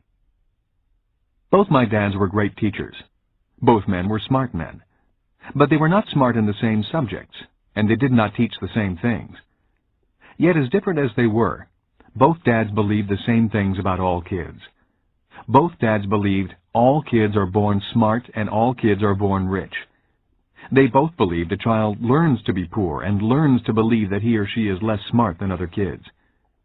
Both dads were great teachers because they believed in bringing out the genius that each child is born with. In other words, they did not believe in putting knowledge in. They believed in bringing the child's genius out. Both my dads were great teachers because they rarely tried to cram their ideas into my head. They often said very little, waiting instead for me to ask when I wanted to know something. Or they asked me questions, seeking to find out what I knew, rather than simply telling me what they knew. And not to forget the moms. My mom was a great teacher and role model also. She was my teacher for unconditional love, kindness, and the importance of caring for other people. I once heard that boys marry women just like their moms, and I would say that is true for me. My wife Kim is also an extremely kind and loving person. I did not know my best friend Mike's mom very well. Yet the times I was over at their home, Mike's mother was also very kind and attentive to what we were doing. Although a very private person, she was always interested in what Mike and I were learning at school and in the business. I could tell she was a great life partner for Mike's dad. Although I did not know her very well, I learned from her the importance of listening to others, letting others talk, and being respectful of the ideas of others, even if they clash with your ideas. She was a great communicator in a very quiet way. Lessons from my mom and dad. The number of single-parent families I see today concerns me. Having both a mom and a dad as teachers was important in my development. My dad would often say, "True intelligence is knowing what is appropriate rather than what is simply right or wrong." As a 6-year-old boy, I learned from my mom that I needed to be kind and gentle. But when I found myself constantly confronted by bullies at school, I also learned that I could at times be too kind and gentle. I hated being called fatty and Dumbo. Consequently, after talking with my dad, I learned to be strong and to stand up for myself. But there had to be balance. My father told me that many people live in a black and white world, or a right and wrong world. Many say, don't push back, and some say, push back. The key to being successful in life is, if you must push back, you need to know exactly how hard to push. When I got pushed or put down, I learned exactly how hard to push back. Knowing exactly how hard to push requires much more intelligence than simply saying, don't push back, or push back. My dad would often say, true intelligence is knowing what is appropriate rather than what is right or wrong. I think today we need to be more intelligent with our strengths and our weaknesses. It used to be when I was a kid and I got angry with another guy at school. We would begin to wrestle, get tired, and then the fight would be over. The worst that happened was an occasional torn shirt or bloody nose. Today, kids get angry, start thinking in the less intelligent right and wrong mode, break out their guns and shoot each other. We may be in the information age, and kids may be more worldly than their parents, but we can all learn to be more intelligent with our information and our emotions. We need to learn from both our mothers and fathers.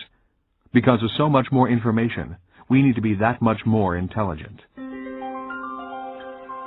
Rich Dad's Rich Kid, Smart Kid is also available in paperback from Warner Business Books.